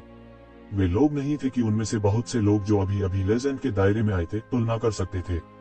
जब इन भयानक लेजेंड विशेषज्ञों ने संघर्ष किया तो लगभग कोई वर्जना नहीं थी। जैसे ही उन्होंने हमला किया, सैकड़ों विशेषज्ञ मारे गए, मांस और खून के ढेर में बदल गए। आसमान में विशेषज्ञों का खून बरसा। अनगिनत विशेषज्ञों के रक्तसार के मार्गदर्शन में मानव कबीले की यह पैतृक भूमि नहीं जानती थी कि स्वर्ग और पृथ्वी के किस प्रकार के खजाने पैदा होंगे, क्योंकि यह सैकड़ों हजारों लोगों की साधारण मौत नहीं थी। लोगों की कुल संख्या दसियों लाख तक पहुंच गई, जिसमें मानव कबीले के हताहतों की संख्या भी शामिल थी। यह बिल्कुल अकल्पनीय था कि कितने लोग मारे गए थे। कुलपति, वे लोग कौन हैं? बाई जियानशिंग, जो लड़ाई के बीच में थी, दोली जैन विशेषज्ञों के आश्चर्यजनक हमले से पीछे हट गई थी, और जैसे ही उसे थोड़ी राहत मिली, उसके बगल में कोई व्यक्ति पहले ही रिपोर्ट करने के लिए आगे आ गया था। उसने दूरी में देखा और सैकड़ों किंवदंती विशेषज्ञों को सीधे गठबंधन सेना में मारते देखा। बिना किसी मामूली छानबीन के सभी को मार डाला। इनमें से किसी भी विशेषज्ञ के पास बहुत भयानक आभा थी, और वे मानव कबीले के पुराने कुलपति से कम नहीं थे। ये लोग कहां से आए हैं? बाई जियानशिंग चौंक गए और उन्हें विश्वास नहीं हो रहा था। हालांकि इन लोगों को उनका सहयोगी माना जाना चाहिए, वे अचानक मारने के लिए निकल पड़े और उनकी युद्ध शक्ति बहुत भयानक थी। वे लाखों गठबंधन सेना की तुलना में और भी भयानक थे, क्योंकि वे सभी पोवान क्षेत्र के 7वें स्तर पर मौजूद थे और उनमें से 10 अतुलनीय रूप से भयानक अस्तित्व लीजेंड दायरे के चरम पर थे। इतने सारे भयानक विशेषज्ञों के एक साथ एकत्रित होने के साथ यदि मानव कबीले के प्रति उनके बुरे इरादे थे, तो यह मानव कबीले को नष्ट करने के लिए कुछ मिनटों से ज्यादा कुछ नहीं होगा। यह सोचकर मानव कुल के वर्तमान कुलपिता के रूप में उसका हृदय शांत कैसे रह सकता था। अचानक एक आकृति अचानक उसके सामने प्रकट हुई और वह चौंक गया, लेकिन जब उसने उस व्यक्ति को स्पष्ट रूप से देखा तो उसके चेहरे पर कुछ आश्चर्य और खुशी की अभिव्यक्ति दिखाई दी। ये जीवेन के अलावा और कौन हो सकता है? ये जीवेन, यह तुम हो? फिर ये लोग? उसका दिमाग घूम गया और लगभग तुरंत महसूस किया कि ये लोग शायद ये जीवेन से संबंधित थे। हाँ, मैं उन्हें यहाँ लाया हूँ, इसलिए आपको चिंता करने की जरूरत नहीं है, ये जीवेन ने मुस्कुराते हुए कहा। ये जीवेन के शब्दों को सुनकर बाई जियानशिंग ने आखिरकार राहत की सांस ली और उसके दिल में एक तरह की अभूतपूर्व थकान छा गई। मानव कबीले के पितामह के रूप में इस अवधि के दौरान गठबंधन सेना द्वारा हमला किए जाने से वह शारीरिक और मानसिक दोनों तरह से लंबे समय तक थक चुके थे और वह युद्ध के मैदान में मरने के लिए तैयार थे। अप्रत्याशित रूप से घटनाओं का एक मोड़ आया था और ये जीवेन, जो कई वर्षों से दूर था, वास्तव में वापस आ गया था। सैकड़ों उच्च स्तरीय लेजेंड रियलम विशेषज्ञों के साथ जो ये जीवेन लाए थे, स्थिति अचानक बदल गई। दसियों लाख गठबंधन सेना की तुलना में मानव कबीले का सबसे कमजोर बिंदु शीर्ष लीजेंड रियलम विशेषज्ञों की संख्या थी। अब जबकि ये जीवेन जिन लोगों को लाए थे, उन्होंने अचानक इस अंतर को भर दिया था। स्थिति पूरी तरह से उलट गई थी। विशेष रूप से लेजेंड रियलम के शिखर पर 10 विशेषज्ञ, जो और भी अधिक क्रूर थे, सीधे लाखों गठबंधन सेना को हरा रहे थे। पीछे हटना। निरंकुश शक्ति के सम्मुख संख्याएं पर्याप्त नहीं थी। तुम कौन हो और जुबान वर्ल्ड के मामलों में दखल क्यों दे रहे हो? अचानक गठबंधन सेना की ओर से जोर से चिल्लाने की आवाज आई और एक आकृति उछली। यह स्वर्ग बंजर भूमि मंदिर प्रभु था, जो घबराया हुआ और उत्तेजित था। मैं लोहे के जूतों को निरर्थक खोज में पहन सकता हूँ, केवल इसे बिना खोजे ही पा सकता हूँ। मुझे उससे मिलने दो। हेवन वेस्टलैंड टेम्पल मास्टर पूरी तरह से उत्तेजित था। इस बार सहयोगी सेना का नेतृत्व दिव्य संघ और स्वर्ग बंजर भूमि मंदिर ने किया था। वे जुबान की दुनिया में ये जीवेन की नींव को पूरी तरह से उखाड़ फेंकना चाहते थे। इसलिए सहयोगी सेना के 7 से 8 मिलियन स्वर्ग बंजर भूमि मंदिर और दिव्य संघ के विशेषज्ञ थे। यह कहा जा सकता है कि उनके अधिकांश कुलीन पहले से ही यहाँ थे। वे इतनी बड़ी संख्या में हताहतों की संख्या का सामना कैसे कर सकते थे? यह कहा जा सकता है कि हर सेकंड सैकड़ों या हजारों विशेषज्ञ युद्ध में मर रहे थे। इससे उनके हृदय को लहूलुहान हो गया। वे एक पल में मर सकते हैं, लेकिन उन्हें पालने में सैकड़ों या हजारों साल लग जाएंगे। हर मौत या चोट उनकी जीवन शक्ति के लिए एक झटका थी। उसे और भी ज्यादा झटका लगा कि ये सैकड़ों पौराणिक विशेषज्ञ कमजोर नहीं थे। इसके विपरीत वे सभी विशेषज्ञ थे। साधारण पौराणिक क्षेत्र के विशेषज्ञ बस उन्हें रोक नहीं सके और आसानी से मौत के घाट उतार दिए जाएंगे। जो बात उसे और भी डराती थी वह यह थी कि वास्तव में 10 अत्यंत अत्याचारी पौराणिक क्षेत्र के विशेषज्ञ थे, जो उससे ज्यादा कमजोर नहीं थे, और उनमें से कुछ तो उससे भी कमजोर नहीं थे। ये लोग कहां से आए? आसपास की कई दुनिया के मूल के रूप में पुआन वर्ल्ड में कई मिथरियलम विशेषज्ञ थे, लेकिन उनके स्तर पर मिथरियलम विशेषज्ञ फीनिक्स पंख और यूनिकॉर्न हॉर्न के समान दुर्लभ थे। इसके अलावा वह उनमें से हर एक को जानता था और उनका नाम भी बता सकता था। तो ये लोग कहां से आए थे? सैकड़ों उच्च स्तरीय पौराणिक क्षेत्र विशेषज्ञ और 10 शीर्ष पौराणिक क्षेत्र विशेषज्ञ थे। यहाँ तक स्वर्ग बंजर भूमि मंदिर भी ऐसी उच्च स्तरीय लड़ाकू शक्ति का उत्पादन करने में सक्षम नहीं होगा। पौराणिक क्षेत्र के सैकड़ों विशेषज्ञों के हमले के तहत पूरा युद्ध क्षेत्र पतन के कगार पर था। भीड़ के बीच मिथक क्षेत्र के कई विशेषज्ञ जो सेना की मध्यस्थता और कमान संभाल रहे थे, इस समय बाहर निकल गए और एक साथ इकट्ठा हो गए। 1000 से अधिक मिथ्रियल विशेषज्ञों ने उड़ान भरी और उन्होंने एक शक्तिशाली शक्ति का गठन किया। यह एक संबद्ध बल था जिसने पूरे हुआन विश्व को इकट्ठा किया था। भले ही उन्होंने कोई प्रयास नहीं किया हो, फिर भी प्रत्येक परिवार एक या दो पौराणिक क्षेत्र के विशेषज्ञों को भेजेगा, स्वर्ग बंजर भूमि मंदिर और दिव्य संघ का उल्लेख नहीं करेगा। यही कारण है कि वे इतने सारे मिथिकल रेल्म विशेषज्ञों को इकट्ठा करने में सक्षम थे। ओवांग दायरे के 7वें स्तर से ऊपर शक्तिशाली अस्तित्व की कोई कमी नहीं थी। एक के बाद एक वे दुश्मन का सामना करने गए और बमुश्किल युद्ध के मैदान को नियंत्रित किया और पूरी तरह से ध्वस्त नहीं हुए। फिर भी इस हमले के बाद लाखों सैनिकों में से सैकड़ों की संख्या में लोग हताहत हुए। सभी प्रमुख बलों को भारी नुकसान हुआ था। हर कोई इस बात को लेकर उत्सुक था कि ये शीर्ष विशेषज्ञ कहां से आए हैं। वे जिस मार्शल आर्ट का उपयोग कर रहे थे वह मार्शल आर्ट नहीं लग रहा था जिससे वे गहन दुनिया में परिचित थे। यह कहना संभव था कि गहन दुनिया में एक या दो अद्वितीय मार्शल आर्ट थे जिनके बारे में कोई नहीं जानता था, लेकिन उनमें से सैकड़ों थे और उनमें से कोई भी सामान्य नहीं था, तो वे इसके बारे में कैसे नहीं जान सकते थे। आखिर आप हैं कौन? तुम मेरी गहरी दुनिया के मामलों में क्यों दखल दे रहे हो? स्वर्ग उजाड़ हॉल मास्टर ने दहाड़ लगाई। हम लंबे समय से नहीं मिले हॉल मास्टर हेवन वेस्टलैंड। आप कैसे हैं? ये ज़िवेन की आकृति अचानक हेवन वेस्टलैंड टेम्पल मास्टर के सामने प्रकट हुई और ठंडी मुस्कान के साथ बोली, ये तुम हो? ये ज़िवेन। हेवन वेस्टलैंड पैलेस लॉर्ड चौंक गया था। उसने ये शिवेन को एक नजर में पहचान लिया और यह बहुत गहरा था। उसे अपने जीवन में इतना बड़ा नुकसान कभी नहीं हुआ था, लेकिन ये शिवेन के हाथों उसे इतना बड़ा नुकसान हुआ था। इसके अलावा हेवन वेस्टलैंड पैलेस लॉर्ड येज़िवेन की वजह से घायल हो गया था और येज़िवेन के टुकड़े टुकड़े करने का इंतजार नहीं कर सकता था। अगर ऐसी बात है तो स्वर्ग का स्वामी बंजर भूमि महल मूर्ख नहीं था। उसने तुरंत अनुमान लगा लिया कि ये विशेषज्ञ येज़िवेन से संबंधित थे। अन्य लोग शायद नहीं जानते होंगे कि येज़िवेन कहाँ गए थे, लेकिन वे अच्छी तरह जानते थे कि यह देवता परिवर्तन रसातल था। नामलेस डाउ कॉलेज से इतने सारे लोग डरने का कारण बिल्ली के बच्चे की तरह पीछे रहने वाले 2 या 3 लोगों के कारण नहीं था, बल्कि उनके पीछे भयानक अस्तित्व देवता परिवर्तन रसातल के कारण था। ऐसे विशेषज्ञ थे जो हर जगह उससे अधिक शक्तिशाली थे और पौराणिक क्षेत्र से 1000 या 800 विशेषज्ञों को बाहर निकालना आसान था। यह ब्रह्मांड का केंद्र था जिसे वह जानता था। इसलिए बेनाम डाउ कॉलेज के शब्दों में भारी वजन था।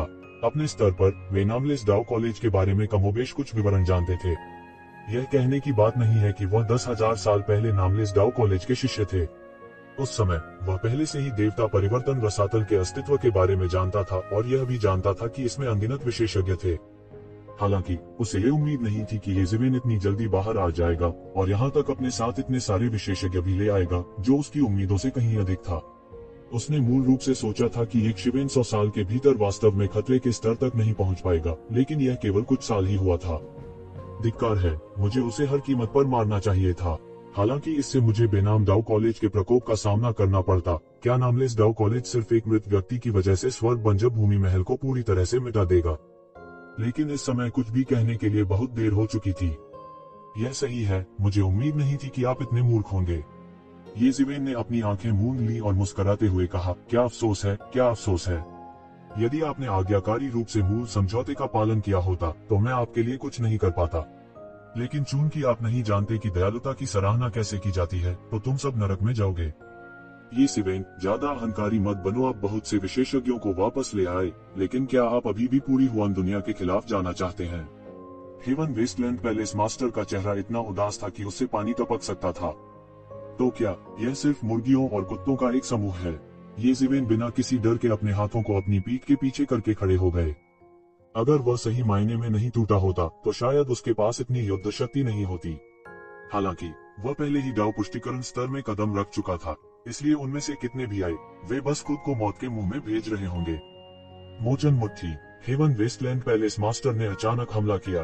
बूम! एक अतुलनीय रूप से शक्तिशाली और अद्वितीय दिव्य मुट्ठी आकाश में क्षैतिज रूप से टकराई, सीधे येज़िवेन को आगे बढ़ने के लिए मजबूर कर दिया। बहुत दुर्बल, येज़िवेन ने उपहास किया। फिर एक बड़ा हाथ फैला और पंजा बाहर निकला। 5 रक्त रंग की दरारें उत्पन्न हुई और मोचन मुट्ठी सफाई से नष्ट हो गई। यह कैसे संभव है? हेवन वेस्टलैंड पैलेस मास्टर को इस पर विश्वास नहीं हो रहा था। हालांकि येज़िवेन ने पहले उसके और दिव्य संघ के नेता के खिलाफ काफी हद तक लड़ाई लड़ी थी। यह अभी भी इसलिए था क्योंकि उसने देवताओं की शक्ति उधार ली थी। इसे उसका अपना परीक्षण नहीं माना जा सकता था, इसलिए यह कुछ भी नहीं था। इसके अलावा इसकी तुलना इस बात से नहीं की जा सकती कि किसी भारी चीज को उठाना कितना आसान था जैसे कि वह हल्का हो। ये जिवेन ने अपने हमले को लगभग सहजता से तोड़ा था और उसने अपनी पूरी ताकत का उपयोग भी नहीं किया था। यह सबसे भयानक बात थी। हम्फ, यह कुछ भी नहीं है। क्या आपकी रिडेम्पशन आई बहुत शक्तिशाली नहीं है? देखते हैं कि क्या यह मुझे रोक सकता है। ये जिवेन ने उपहास किया, अपनी 5 उंगलियों को मुट्ठी में जकड़ लिया और सीधे मानव दाव मुट्ठी को उड़ा दिया। बूम! ऐसा लग रहा था कि यह सिर्फ एक साधारण घूसा है और कोई अजीब घटना भी नहीं दिखाई दी। हालांकि हेवन वेस्टलैंड पैलेस मास्टर अपने दिल में बहुत डर महसूस कर सकता था, जैसे कि अगले सेकंड में उसे विस्फोट से उड़ा दिया जाएगा। यह हेवन वेस्टलैंड पैलेस मास्टर के सामने सीधे विस्फोट हुआ। हेवन वेस्टलैंड पैलेस मास्टर के सामने एक अंतरिक्ष विकृति दिखाई दी। यह उसका मोचन नेत्र था, जिसने अंतरिक्ष को विकृत किया और हर समय उसकी रक्षा की। उसके माथे पर एक और आंख दिखाई दी, जो असीम दिव्य शक्ति से फूट रही थी। हालांकि यह केवल एक पल के लिए ही कायम रहा, इससे पहले कि यह एक शिवेन की साधारण सी लगने वाली मुट्ठी से टूटकर बिखर गया। यह पूरी तरह से चकनाचूर हो गया था। उसकी मुक्ति की शक्ति येजिवेन की मुट्ठी को बिल्कुल भी नहीं रोक सकी और आसानी से टूट गई। येजिवेन ने अपना हाथ बढ़ाया, हेवन वेस्टलैंड पैलेस मास्टर के माथे पर मोचन नेत्र को पकड़ा और उसे खोदकर बाहर निकाला। देखते ही देखते हर तरफ खून बिखर गया। मुक्ति की आंख लगातार येजिवेन के हाथ में घूम रही थी। फिर उसे कुचल दिया। अनगिनत रक्तसार और सभी प्रकार के जादुई रहस्यों को येशिवेन के शरीर में स्थानांतरित कर दिया गया था। वे उसके रहस्यमय स्थान से लीन थे। येजिवेन ने हेवन वेस्टलैंड पैलेस मास्टर की चीख को नजरअंदाज कर दिया और निष्कर्ष निकालने के लिए अपनी आंखें बंद कर ली। कुछ ही समय बाद उसके माथे पर एक आंख दिखाई दी, जो मुक्ति की शक्ति से चमक रही थी। उसने सीधे दिव्य स्रोत के एक टुकड़े को जला दिया, मोचन की शक्ति को घटा दिया और मौके पर मोचन नेत्र को संघनित कर दिया। इसका मतलब यह भी था कि मोचन नेत्र का रहस्य उनके द्वारा लगभग निकाला जा चुका था। जैसा कि येजिवेन ने उम्मीद की थी, आई ऑफ रिडेम्पशन वास्तव में एक बहुत ही उल्लेखनीय जादुई शक्ति थी। छुटकारे की आंख को संघनित करना केवल एक शुरुआती कौशल था, इसलिए यह हेवन वेस्टलैंड पैलेस मास्टर के हाथों में अपनी वास्तविक शक्ति प्रदर्शित नहीं कर सका। तो जिवेन ने पहले ही रिडेम्पशन आई को स्वर्ग बंजर भूमि पैलेस मास्टर के स्तर के समान एक क्षण की कटौती के बाद विकसित कर लिया था। यह उनके रहस्यमय स्थान की ताकत थी। अपने शक्तिशाली कौशल और साधना के बल पर वह इस प्रकार की दिव्य मार्शल आर्ट को निकालने में सक्षम था। हालांकि एक साधारण मार्शल आर्ट उसे कैसे प्रभावित कर सकता था? आखिरकार जितना वह सीख सकता था, उससे कहीं अधिक उसके पास मार्शल आर्ट था। यह है मोचन नेत्र। अनगिनत लोग चुपचाप येजिवेन पर ध्यान दे रहे थे जब से वह प्रकट हुआ था। हर कोई पूरी तरह से चौंक गया जब उन्होंने देखा कि एक शिवन आसानी से मुक्ति की आंख को संघनित कर रहा है। द रिडेम्पशन आई हेवन वेस्टलैंड पैलेस मास्टर की प्रसिद्ध जादुई शक्ति थी। इसने इन सभी वर्षों में लड़ाई में उसका साथ दिया और अपना नाम बनाया।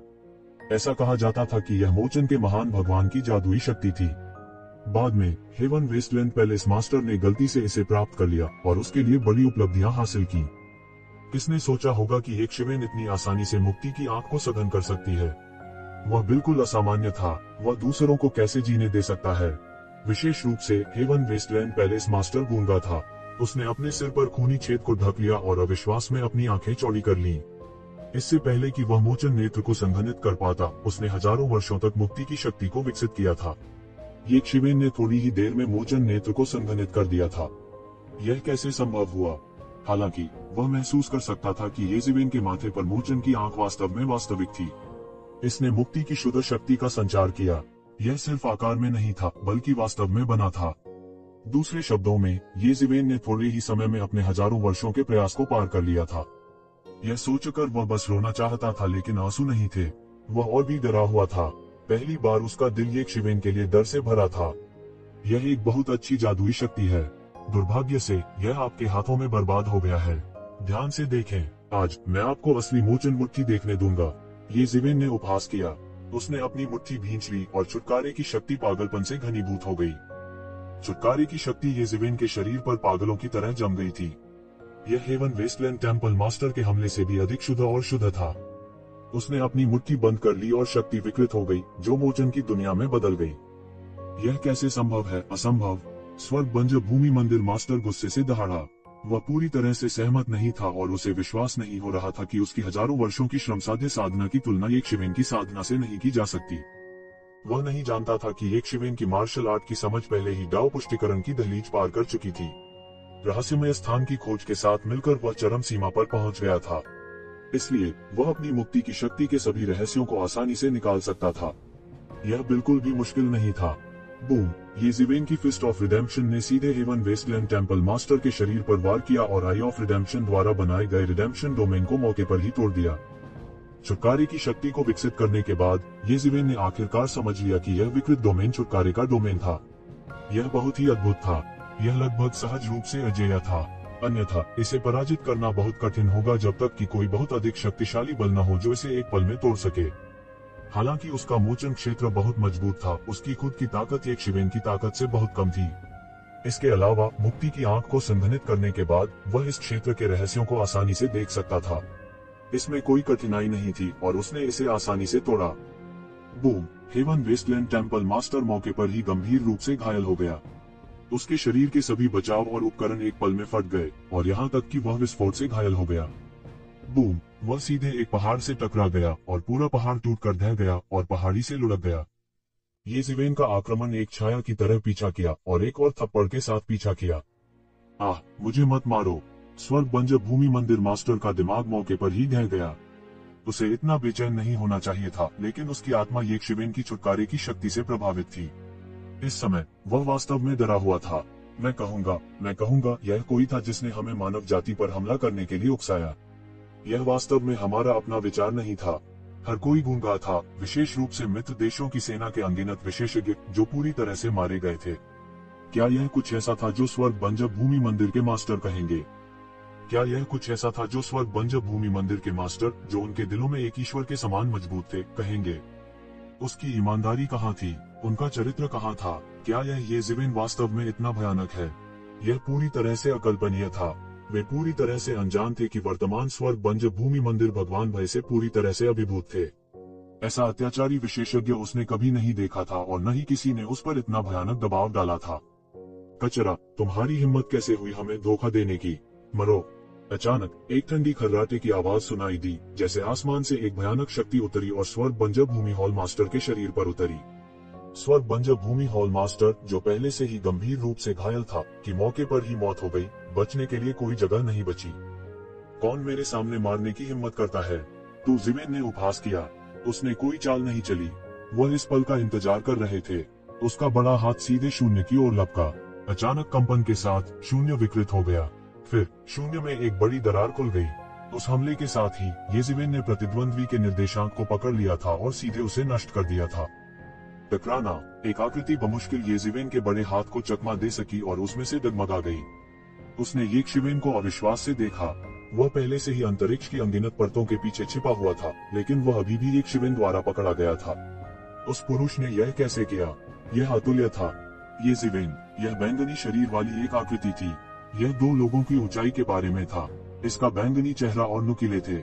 यह बहुत उग्र लग रहा था। ये ज़िवेन को नहीं पता था कि यह किस जाति से संबंधित है। इस समय उसने ये शिवेन को थोड़ी घबराहट और गुस्से से देखा। तुम्हें क्या लगता है कि तुम कौन हो? ऐसा लगता है कि तुम वही हो जो इस बार संबंध स्थापित करने की कोशिश कर रहे हो, है ना?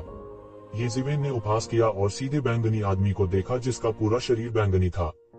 तो क्या हुआ? हम बहुत जल्दी खुश मत होइए। आपने किसी ऐसे व्यक्ति को नाराज कर दिया है जिसे आप नाराज नहीं कर सकते। यह तो बस शुरुआत है। क्या आप जानते हैं कि आपने किस तरह के महान व्यक्ति को नाराज किया है?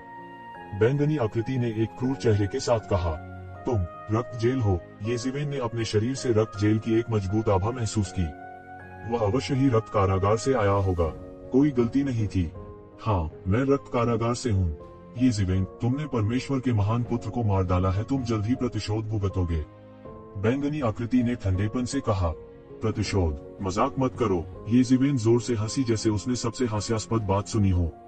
क्या विक्टोरियस सन सिटी के भगवान के अधीनस्थ आप सभी की तरह हैं? ये ज़िवेन ने अपने चेहरे पर सबसे कट्टर विश्वास देखा। यह परमेश्वर के प्रति एक प्रकार की आस्था थी। ये शिवेन को भी थोड़ा अजीब लगा। ऐसा नहीं होना चाहिए। मिथक के चरम पर एक बिजलीगर के रूप में तथाकथित भगवान के प्रति उनकी इतनी गहरी आस्था कैसे हो सकती है? यह कुछ ऐसा था जो वह नहीं समझ सका। उनकी राय में ईश्वर थोड़ा अधिक शक्तिशाली जीवन रूप था।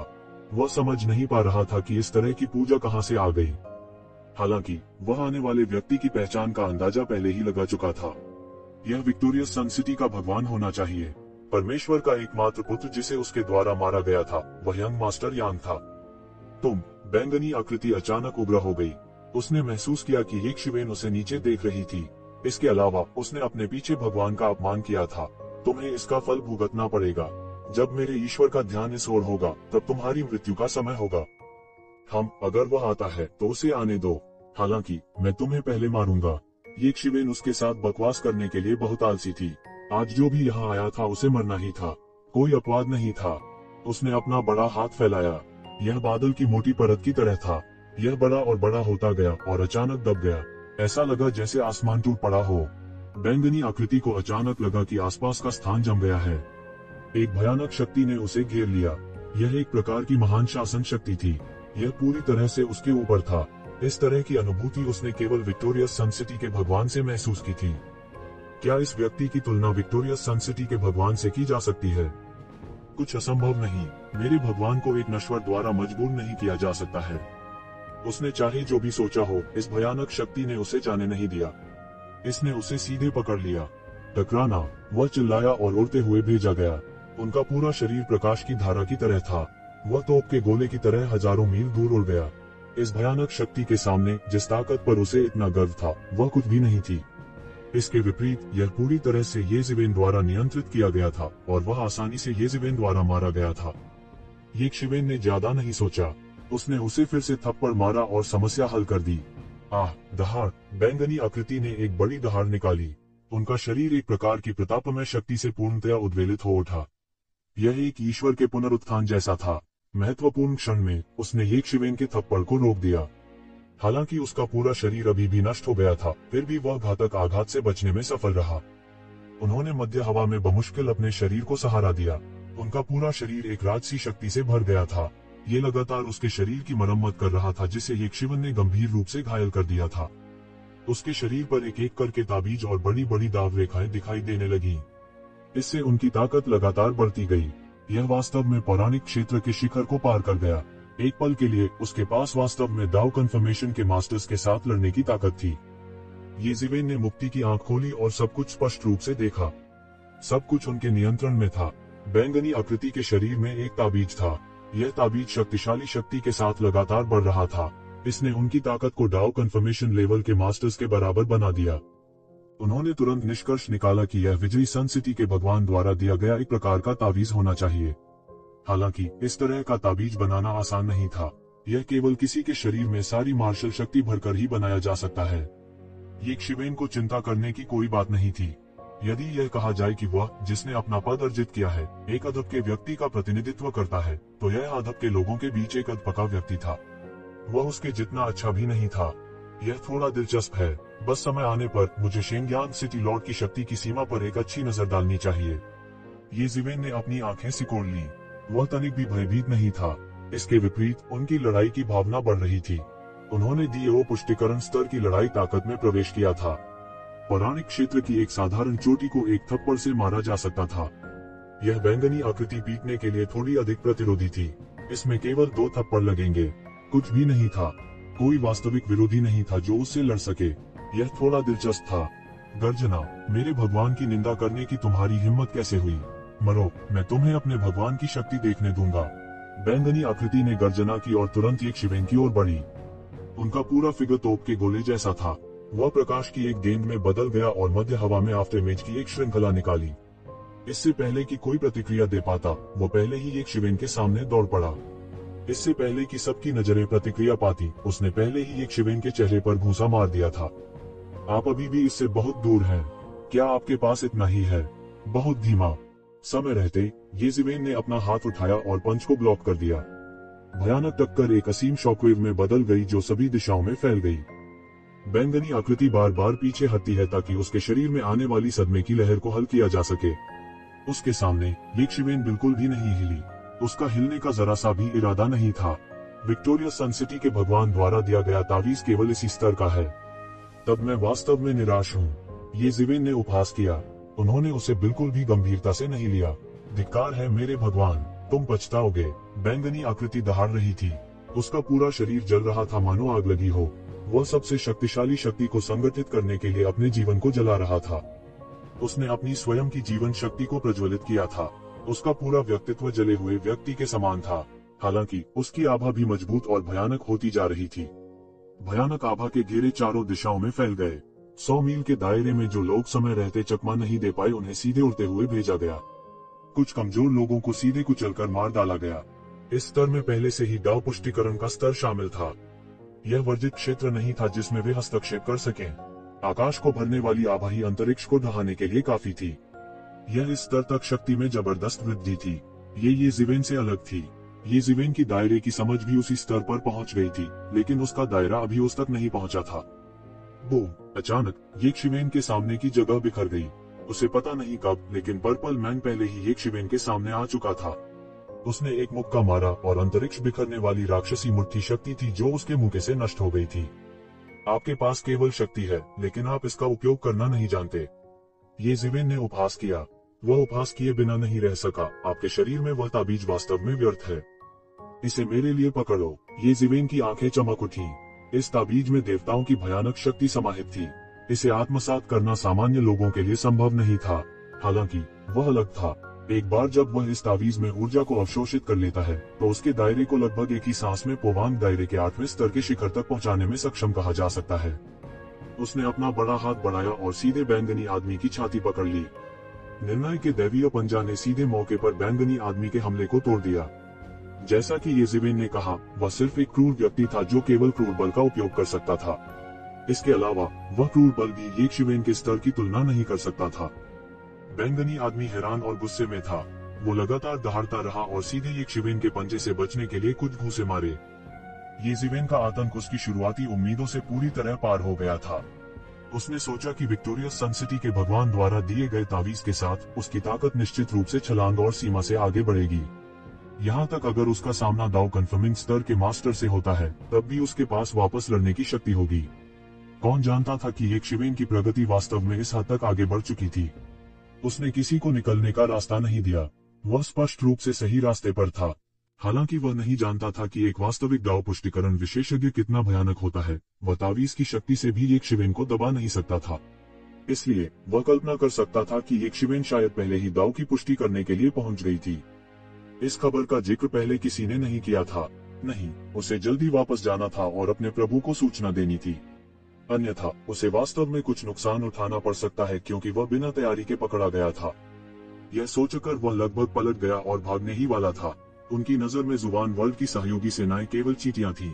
उन्हें उन पर विचार करने की कोई आवश्यकता नहीं थी। आप छोड़ना चाहते हैं? येशिवेन अचानक चली गई। आसपास के सिद्धांत उसके नियंत्रण में एक राक्षसी हाथ में बदल गए। फिर इसने एक बड़ी मुहर को पकड़ लिया। यह स्काई सील का पलटना था। फिर यह अचानक बैंगनी आदमी की ओर दब गया। टकराना। बैंगनी आदमी सीधे बमबारी कर रहा था और एक विशाल मशरूम बादल धीरे धीरे उठ गया। भयानक शक्ति ने परमाणुओं को मिटा दिया। बैंगनी आदमी उल्कापिंड की तरह मौके पर गिर गया और जमीन पर पटक दिया। गड़गड़ाहट। पूरी दुनिया गर्जना कर रही थी और पृथ्वी कांप रही थी। टक्कर के शक्तिशाली बल के कारण आकाश में बादल पूरी तरह से बह गए। बैंगनी वस्त्र धारण किए हुए व्यक्ति एक क्रोधित पशु की तरह चिल्लाता रहा। लेकिन उसने कितना भी संघर्ष किया, वह बेकार था। उसके शरीर की सभी हड्डियां येशिवेन द्वारा तोड़ दी गई थी और उन्हें बिल्कुल भी बहाल नहीं किया जा सकता था। इसके अलावा उसके शरीर पर कानून की फीकी जंजीरें थी। उसे जमीन पर बंद कर दिया और उसके पूरे शरीर की शक्ति को सील कर दिया, जिससे वह हिलने डुलने में असमर्थ हो गया। उनकी आंखों में अतुलनीय खौफ था। ये ज़िवेन उसकी कल्पना से 1000 गुना, 10,000 गुना अधिक भयानक था। पहले उन्हें केवल यह संदेह था कि ये ज़िवेन पहले से ही दाव सत्यापन तक पहुंच चुके होंगे। अब उसे पूरा यकीन हो गया था कि येशिवेन वास्तव में दाव सत्यापन तक पहुंच गया होगा। अन्यथा उसके पास इतनी भयानक शक्ति कैसे हो सकती थी? केवल एक दाव सत्यापन विशेषज्ञ ही उसे इस तरह से सिर्फ एक थप्पड़ मार सकता था। दाव वैलिडेशन विशेषज्ञ के अलावा कोई अन्य संभावना नहीं थी। इस समय यह सिर्फ बैंगनी आदमी नहीं था जो स्तब्ध था, यहाँ तक प्रोफाउंड वर्ल्ड के दो पक्ष भी पूरी तरह से स्तब्ध थे। वे सभी देख चुके थे कि बैंगनी आदमी कितना भयानक और खूंखार था। बस उसकी आभा और आफ्टरशॉक लोगों को घायल कर सकते थे। शक्ति का यह स्तर उनकी कल्पना से बहुत परे था। लेकिन येशिवेन के सामने वह एक बच्चे की तरह था, आसानी से जमीन पर गिर गया। क्या यह ये ज़िवेन राक्षस है? दूसरी ओर मानव जाति पूरी तरह से हैरान और खुश थी।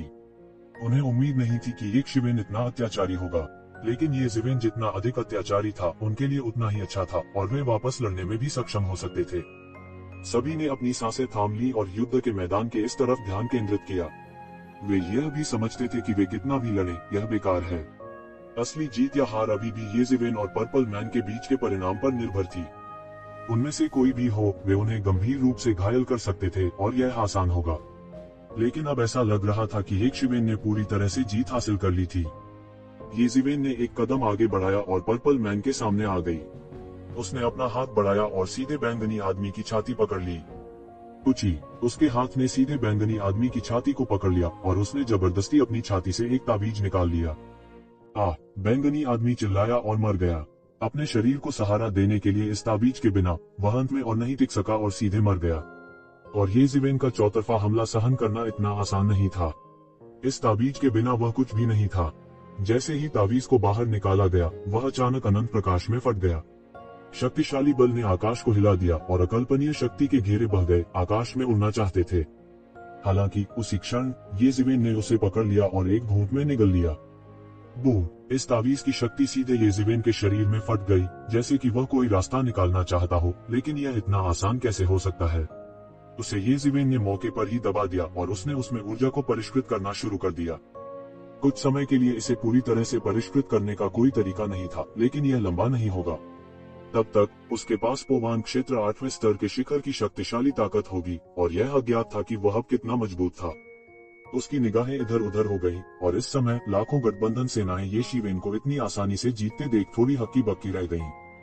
येज़िवेन ने बस उन्हें उदासीनता से देखा और फिर 100 से अधिक अधीनस्थों से कहा जो वह लाए थे, उन सभी को मार डालो। हाँ, उनके अधीनस्थों ने उत्साह से कहा। येज़िवेन ने अभी जो युद्ध शक्ति दिखाई वह वास्तव में बहुत प्रेरणादायक थी। शायद उसके पास वास्तव में दाव पुष्टिकरण स्तर की ताकत थी। शेंगयांग सिटी के सिटी लॉर्ड की धमकी के कारण वे इस बात से भी बहुत चिंतित थे कि यह सिटी लॉर्ड के प्रतिशोध को आकर्षित करेगा।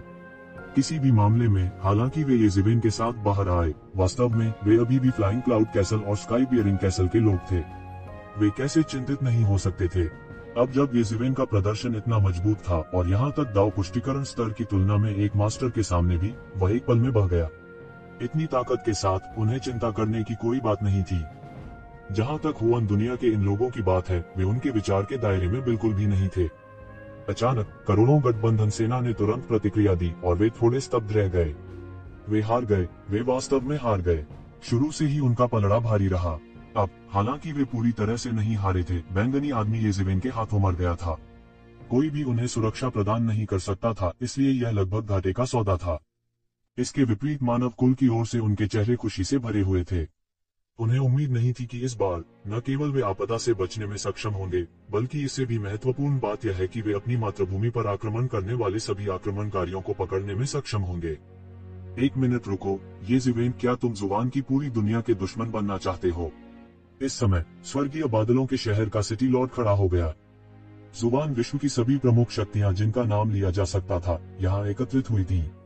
यह कहना झूठ नहीं था कि वे जुबान विश्व का प्रतिनिधित्व कर सकते थे, विशेष रूप से हेवनली क्लाउड सिटी के सिटी लॉर्ड, जो मिथक दायरे के चरम पर एक अनुभवी विशेषज्ञ थे। तो क्या हुआ अगर मैं दुश्मन हूँ? येज़िवेन की आंखें अतुलनीय हत्या के इरादे से चमक उठी। क्या आपको लगता है कि मैं आपका दुश्मन होने से डरता हूँ? यह हास्यास्पद है। क्या आपने हमारे बीच की खाई को स्पष्ट रूप से नहीं देखा है? उद्धरण चिन्ह। येज़िवेन के शब्दों ने अचानक सभी का चेहरा पीला कर दिया। उन्हें कोई संदेह नहीं था कि येज़िवेन के पास लाखों गठबंधन सेना को मारने की क्षमता थी। इस स्तर के विशेषज्ञ के सामने संख्या अब विशिष्ट नहीं रह गई थी। वास्तव में उनके और येज़िवेन के बीच का फासला बहुत बड़ा था। एक ऐसे सनक के सामने जिसे संदेह था कि उसने अपने दाव की पुष्टि की है, उनका प्रतिरोध कुछ भी नहीं था। येज़िवेन, हम इस बार स्वेच्छा से नहीं आए। वास्तव में हमें भी उस लड़के ने धमकी दी थी, अन्यथा हमारे लिए अत्याचारी की मदद करना और मदद करना असंभव होगा। हेवनली क्लाउड सिटी के सिटी लॉर्ड ने जल्दी से कहा, इस डर से कि अगर उसने गलती की तो येज़िवेन एक नरसंहार शुरू कर देगा। जब तक आप हमें जाने देंगे, हम भविष्य में मानव जाति का नेतृत्व करने के लिए तैयार हैं। चील के नीचे के लोगों को अपना सिर झुकाना पड़ा, चाहे वे कितने भी व्यथित क्यों न हो। इस समय उनकी कुछ कहने की हिम्मत नहीं थी। उनके सामने का व्यक्ति बहुत भयानक था और वह उन्हें नष्ट करने की क्षमता रखता था। इस समय मानव कबीले, जो मूल रूप से निष्क्रिय रूप से बचाव कर रहे थे, ने पहले ही अपनी संरचनाएं खोल दी थी। ताओ सैनिक बाहर निकल आए और गठबंधन सेना के लाखों लोगों को पहले ही घेर लिया था, जिससे उनके बचने का कोई रास्ता नहीं बचा था। येज़िवेन की आंखों में एक षड्यंत्रकारी नजर आ गई। यदि मानव कबीला जुबान विश्व का नेता बन सकता है, तो इसके बहुत अधिक लाभ होंगे। जहाँ तक इस बात का सवाल था कि वे आश्वस्त थे या नहीं, यह कोई समस्या नहीं थी जिसकी उन्हें परवाह करने की आवश्यकता थी। अगर वे आश्वस्त नहीं होते तो वह उन्हें मार डालता। चूंकि यह मामला है, मेरे पास आपको कुछ चेहरा देने के अलावा कोई विकल्प नहीं है। इसके बारे में क्या ख्याल है? स्वर्ग बंजर भूमि हॉल और दिव्य संघ के अलावा मैं बाकी सभी को जाने दे सकता हूँ।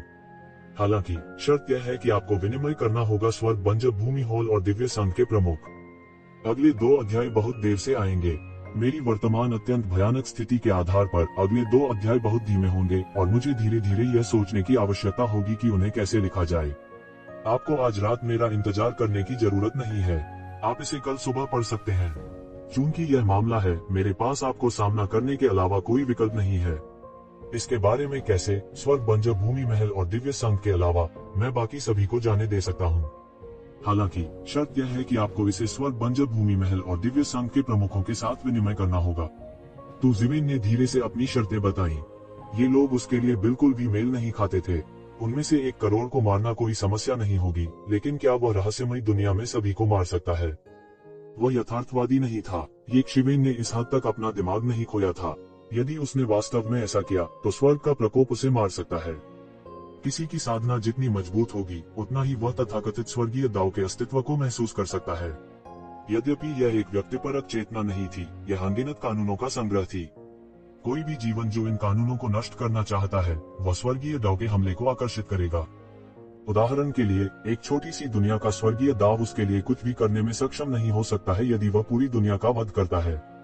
हालांकि अगर उसने रहस्यमयी दुनिया में ऐसा किया तो उसे तुरंत प्रतिशोध भुगतना पड़ेगा।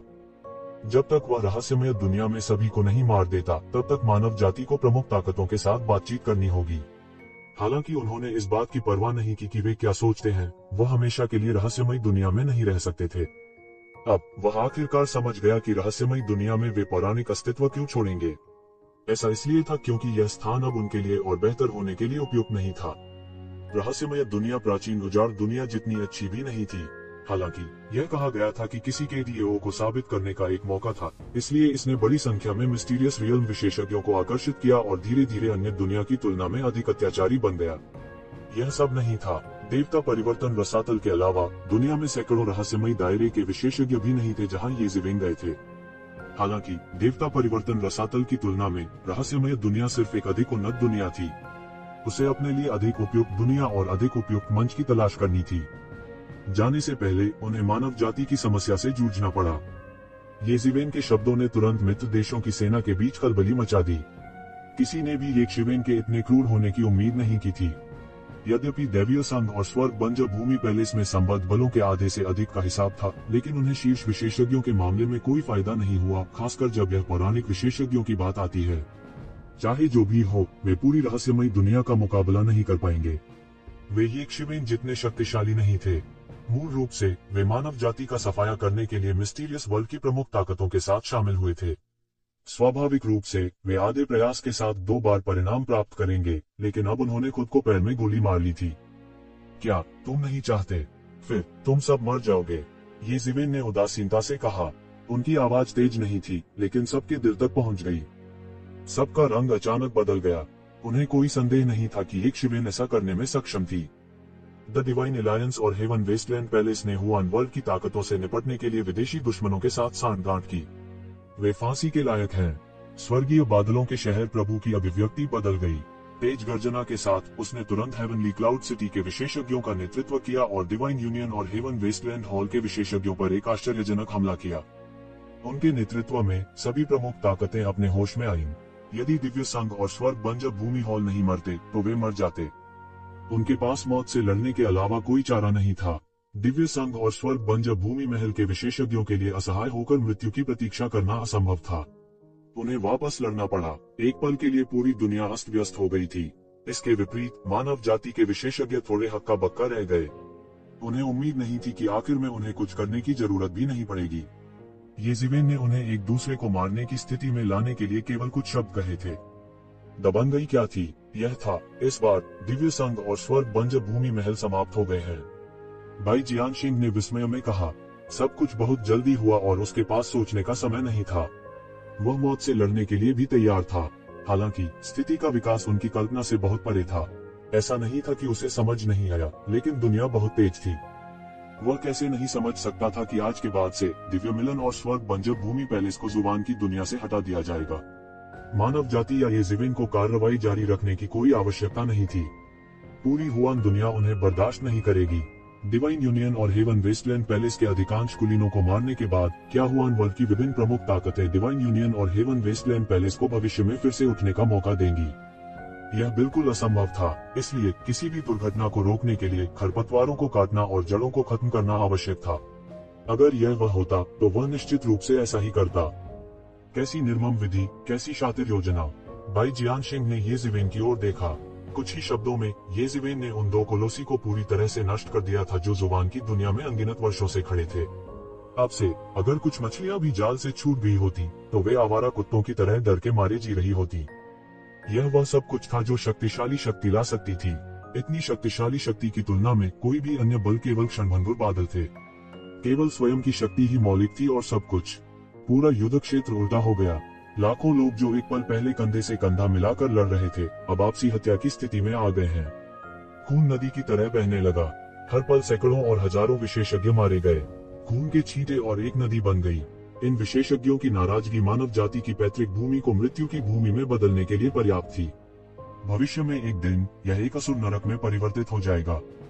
हालांकि येज़ेबेल स्वाभाविक रूप से ऐसी स्थिति नहीं होने देगी। जो भी आक्रोश, जो भी अवशेष आत्माएं थी, उन सभी को एकत्र किया गया और उनके घोस्ट हॉट फायर ग्रेट अरे में जोड़ा गया। उनका घोस्ट हॉट फायर ग्रेट अरे भी परिवर्तन के दौर से गुजर रहा था। उसकी निगाहें पूरे युद्ध क्षेत्र में छानबीन कर रही थी।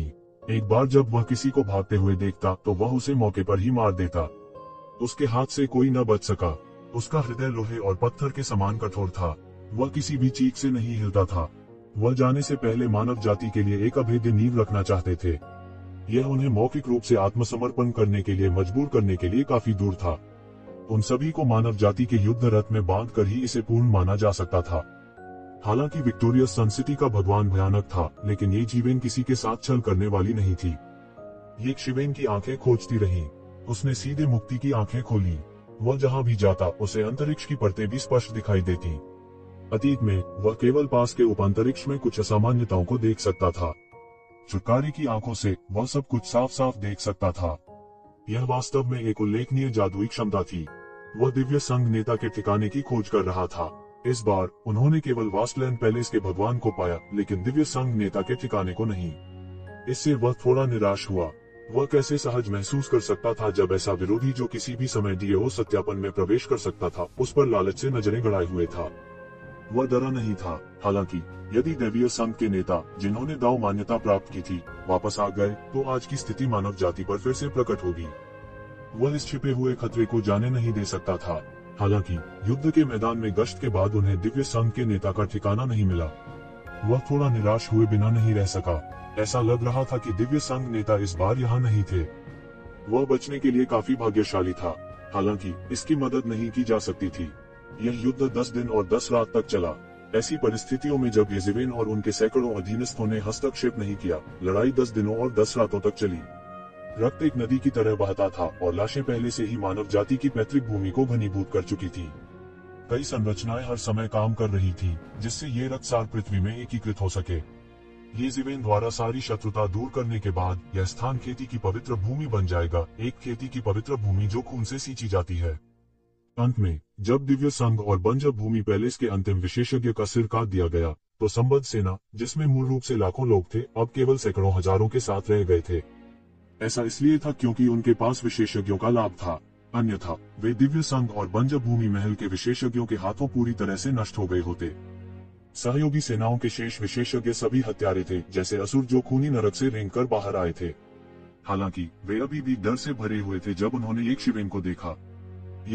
यह असुर युद्ध क्षेत्र उनके सामने वाले व्यक्ति द्वारा बनाया गया था और उनके पास विरोध करने का कोई तरीका नहीं था। यह उन विशेषज्ञों के बीच का अंतर था जिन्होंने डीएओ सत्यापन हासिल किया था और जिन्होंने नहीं किया था। वह अकेला ही लाखों विशेषज्ञों को डराने और उन्हें इस हद तक हराने के लिए काफी था कि वे वापस नहीं लड़ सकते थे। मुझे आशा है कि आप सभी अपनी प्रतिज्ञाओं को याद रखेंगे और भविष्य में मानव जाति का नेतृत्व करेंगे। शिंगयांग सिटी के सिटी लॉर्ड के साथ छल नहीं किया जा सकता है, लेकिन मैं येज़ेबेल एक अच्छे स्वभाव वाला व्यक्ति भी नहीं हूँ। येज़ेबेल की टकटकी बह गई। दृश्य मौन था और सभी ने अपनी सांस रोक रखी थी, बोलने की हिम्मत नहीं कर रहे थे। ठीक है, तुम लोग जाओ, मुझे आपको यह याद दिलाने की जरूरत नहीं है कि आगे क्या करना है। अगर बंजर भूमि महल और दिव्य संघ के अवशेष बच जाते हैं तो मुझे नहीं लगता कि आप लोगों के लिए यह आसान होगा। आप उन्हें वापसी करते हुए नहीं देखना चाहते हैं, है ना? जाओ जाओ। येज़ेवेन ने अपना हाथ हिलाया और शेष सैकड़ों हजारों विशेषज्ञों को तुरंत क्षमा कर दिया गया। एक के बाद एक वे पक्षियों और पशुओं की तरह तितर बितर हो गए। वे अब और रुकने को तैयार नहीं थे, एक पल के लिए भी नहीं। शेष सहयोगी सेनाओं को भागते देख मानव जाति ने अंत में राहत की सांस ली और खुशी मनाई। उनके लिए जुबान विश्व का अगुवा होना बहुत दूर की बात थी। इस आपदा से बचना सबसे महत्वपूर्ण काम था। येज़ेवेन ने बाई जियानशिंग की तरफ उड़ान भरी। येज़ेवेन ने उड़ान भरी और बाई जियानशिंग के पास उतरी। उसकी उत्तेजित अभिव्यक्ति को देखकर वह जानता था कि बाई जियानशिंग क्या कहना चाहती है और कहा, अब सबसे महत्वपूर्ण बात पैतृक भूमि का पुनर्निर्माण है। दिव्य मिलन और उजाड़ स्वर्ग मंदिर के रूप में स्वाभाविक रूप से ऐसे लोग होंगे जो हमारी मदद करेंगे। उन्हें साफ करो। हालांकि यह अफसोस की बात है कि दिव्य संघ के नेता बच गए। यह एक बहुत बड़ा छिपा हुआ खतरा और बचाव का रास्ता है। मैं एक जेड पर्ची छोड़ दूंगा। यदि वह प्रकट होता है तो मुझे तुरंत सूचित करें और मैं इससे निपटने के लिए वापस आऊंगा।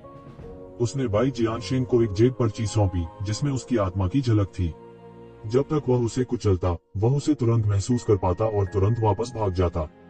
हालांकि कुछ समय के लिए दिव्य संघ के नेता को तब तक प्रकट होने की हिम्मत नहीं होनी चाहिए जब तक कि वह अपने जीवन को त्यागने की योजना नहीं बना रहा हो। इस समय इस युद्ध के परिणाम अभी फैलना शुरू ही हुए थे।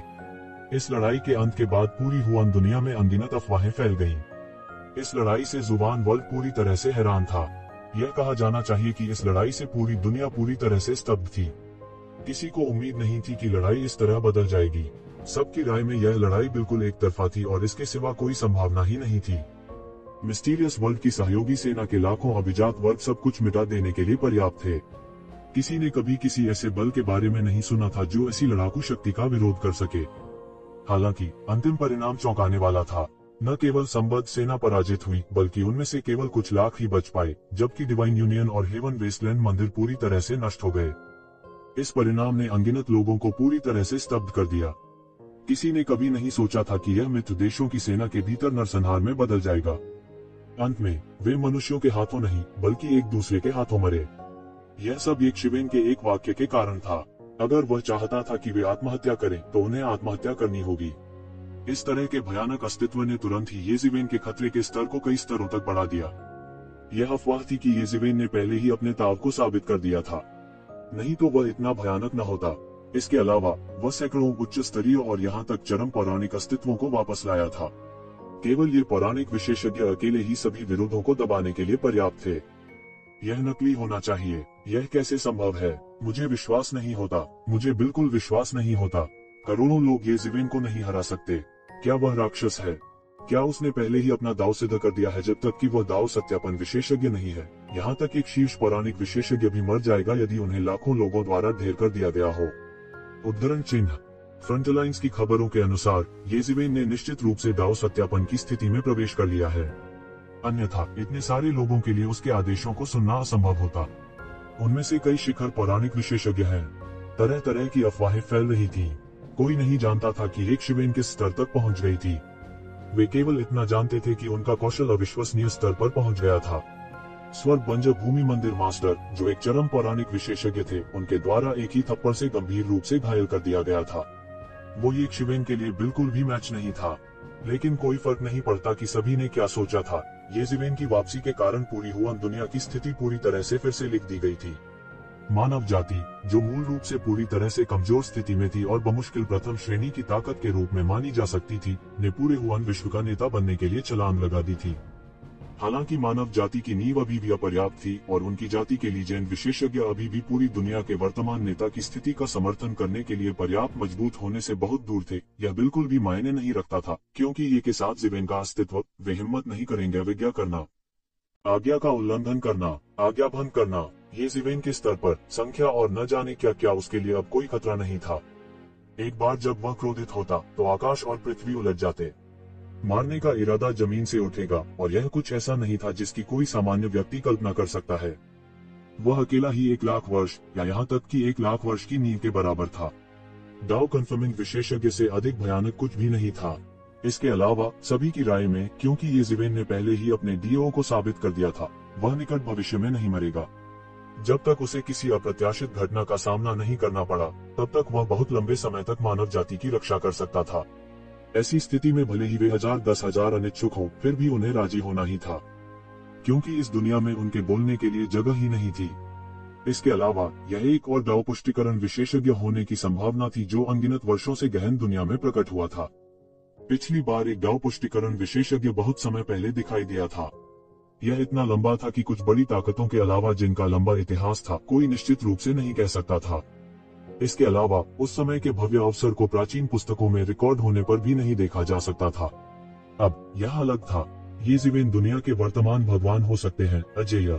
बस इतना था कि कुछ लोगों को अजीब लगा। यह डाउ कन्फर्मिंग विशेषज्ञों के ऐतिहासिक अभिलेखों से थोड़ा अलग था। यह कहा जा सकता है कि ऐतिहासिक अभिलेखों में डाउ पुष्टिकरण विशेषज्ञों के अस्तित्व के बारे में कहा जा सकता है कि उन्होंने पूरी दुनिया को प्रतिभा से भर दिया था और उनकी सहायता के लिए बहुत सी विसंगतियां नहीं थी। क्या हो रहा था, लेकिन वे इसका कारण नहीं बता सके। आखिरकार वे डाउ की पुष्टि करने वाले विशेषज्ञ नहीं थे। वे नहीं जान सके कि वास्तविक डाउ पुष्टिकरण विशेषज्ञ किस प्रकार की स्थिति में थे। वे उस स्तर के विशेषज्ञ का अंदाजा भी नहीं लगा सकते थे। हालांकि यह भी एक सार्वजनिक रूप से स्वीकार किया गया तथ्य था कि ये ज़िवेन के पास ताकत थी जो डेमिगॉड को पार कर गई थी। उनकी राय में केवल डाउ पुष्टि करने वाले विशेषज्ञ ही देवता से आगे निकल सकते हैं। उन्होंने ये ज़िवेन के साथ ऐसी विशेष स्थिति के बारे में कभी नहीं सोचा था।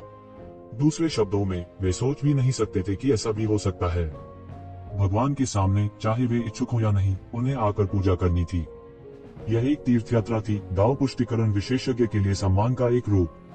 एक बार डाउ पुष्टिकरण विशेषज्ञ जीवन के एक पूरी तरह से अलग स्तर का अस्तित्व था।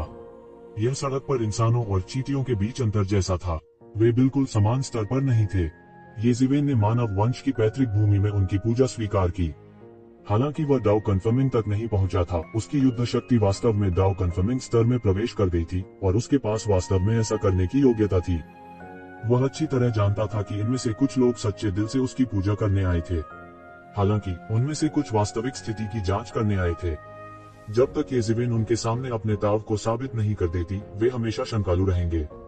हालांकि इससे कोई फर्क नहीं पड़ा। ये ज़िवेन की अत्याचारी ताकत उन्हें दबाने के लिए काफी थी। विशेष रूप से वे विशेषज्ञ जो मिथक क्षेत्र के चरम पर थे, वे सबसे अधिक अनिच्छुक थे, लेकिन ये ज़िवेन की अद्वितीय और भयानक आभा को महसूस करने के बाद उनके पास अपने घमंडी सिर को नीचे करने के अलावा कोई विकल्प नहीं था। ये ज़िवेन की आभा शक्तिशाली थी और उसकी युद्ध शक्ति और भी भयानक थी। जो भी हो, वह कोई ऐसा व्यक्ति नहीं था जिसकी ओर वे देख सकें। कई विशेषज्ञों ने ये ज़िवेन के प्रति अपना सम्मान व्यक्त करने के बाद ये ज़िवेन के बारे में सबसे प्रतिकूल अफवाहें भी हवा में गायब हो गई थी। इन विशेषज्ञों ने सर्वसम्मति से कहा था कि ये ज़िवेन वास्तव में एक डाउ पुष्टिकरण विशेषज्ञ थे। वह वर्तमान युग का परमेश्वर था। कुछ लोग जो ये ज़िवेन को देख रहे थे, अब कोई और विचार करने की हिम्मत नहीं कर रहे थे। हर कोई ये ज़िवेन को अधिक से अधिक पहचानने लगा। वह वर्तमान युग का परमेश्वर था। एक महीने से अधिक समय से प्रमुख बलों के प्रतिनिधि और नेता ये ज़िवेन को श्रद्धांजलि देने आए थे। इस समय के दौरान कई पुराने राक्षस जो मर गए थे, एक के बाद एक अस्तित्व में आ गए थे। इन लोगों की नजर में ये ज़िवेन ही एकमात्र विशेषज्ञ थे जिन्होंने इन वर्षों में अपने ताव को साबित किया था। वह उनके डीओ को साबित करने की उनकी आशा भी थे। वे सभी ये ज़िवेन से डाउ कन्फर्मिंग के रहस्य को जानने की उम्मीद कर रहे थे। हालांकि ये ज़िवेन डाउ कन्फर्मिंग तक नहीं पहुंचे थे, उन्हें डाउ कन्फर्मिंग के बारे में कुछ बातें भी पता थी। हालांकि उसने उन्हें क्यों बताया, इसलिए उन्होंने उन्हें एक एक करके विदा किया। न चाहते हुए भी वे कुछ नहीं कर सकते थे। ये ज़िवेन पहले जैसा नहीं था और वह ऐसा नहीं था जिसे वे धमका सकें। हालांकि ये पुराने राक्षस एक के बाद एक ये ज़िवेन को श्रद्धांजलि देने आए थे। इससे ये ज़िवेन की प्रतिष्ठा अकल्पनीय स्तर तक बढ़ गई थी। इस महीने के दौरान ये ज़िवेन ने दिव्य संघ के नेता के ठिकाने की तलाश के लिए सैनिकों को तैनात करते हुए अपनी खेती को मजबूत किया। हालांकि एक महीने से अधिक की खोज के बाद भले ही उसने हुआन दुनिया में सभी बलों को इकट्ठा कर लिया था, फिर भी उसे दिव्य संघ के नेता के बारे में कोई सुराग नहीं मिला। यह ऐसा था जैसे वह पूरी तरह से वाष्पित हो गया हो। ये ज़िवेन इसके बारे में कुछ नहीं कर सकती थी क्योंकि यह दुनिया बहुत बड़ी थी। यदि ईश्वरीय संघ का नेता किसी दूसरी दुनिया में छिप जाता है तो वह इसके बारे में कुछ नहीं कर पाएगा। इस महीने के दौरान वह बस अपना सर्वश्रेष्ठ कर रहा था। इसके अलावा उन्होंने मानव जनजाति की नींव को अच्छी तरह से मजबूत किया था। एक ही बार में उन्होंने 100 से अधिक मिथरियल विशेषज्ञों को पदोन्नत किया था, जिनमें से सभी ने जबरदस्ती तोड़ दिया था। इन लोगों की भविष्य की उपलब्धियां सीमित थीं और डीएओ कन्फर्मिंग तक पहुंचने की उनकी संभावना मूल रूप से कट गई थी।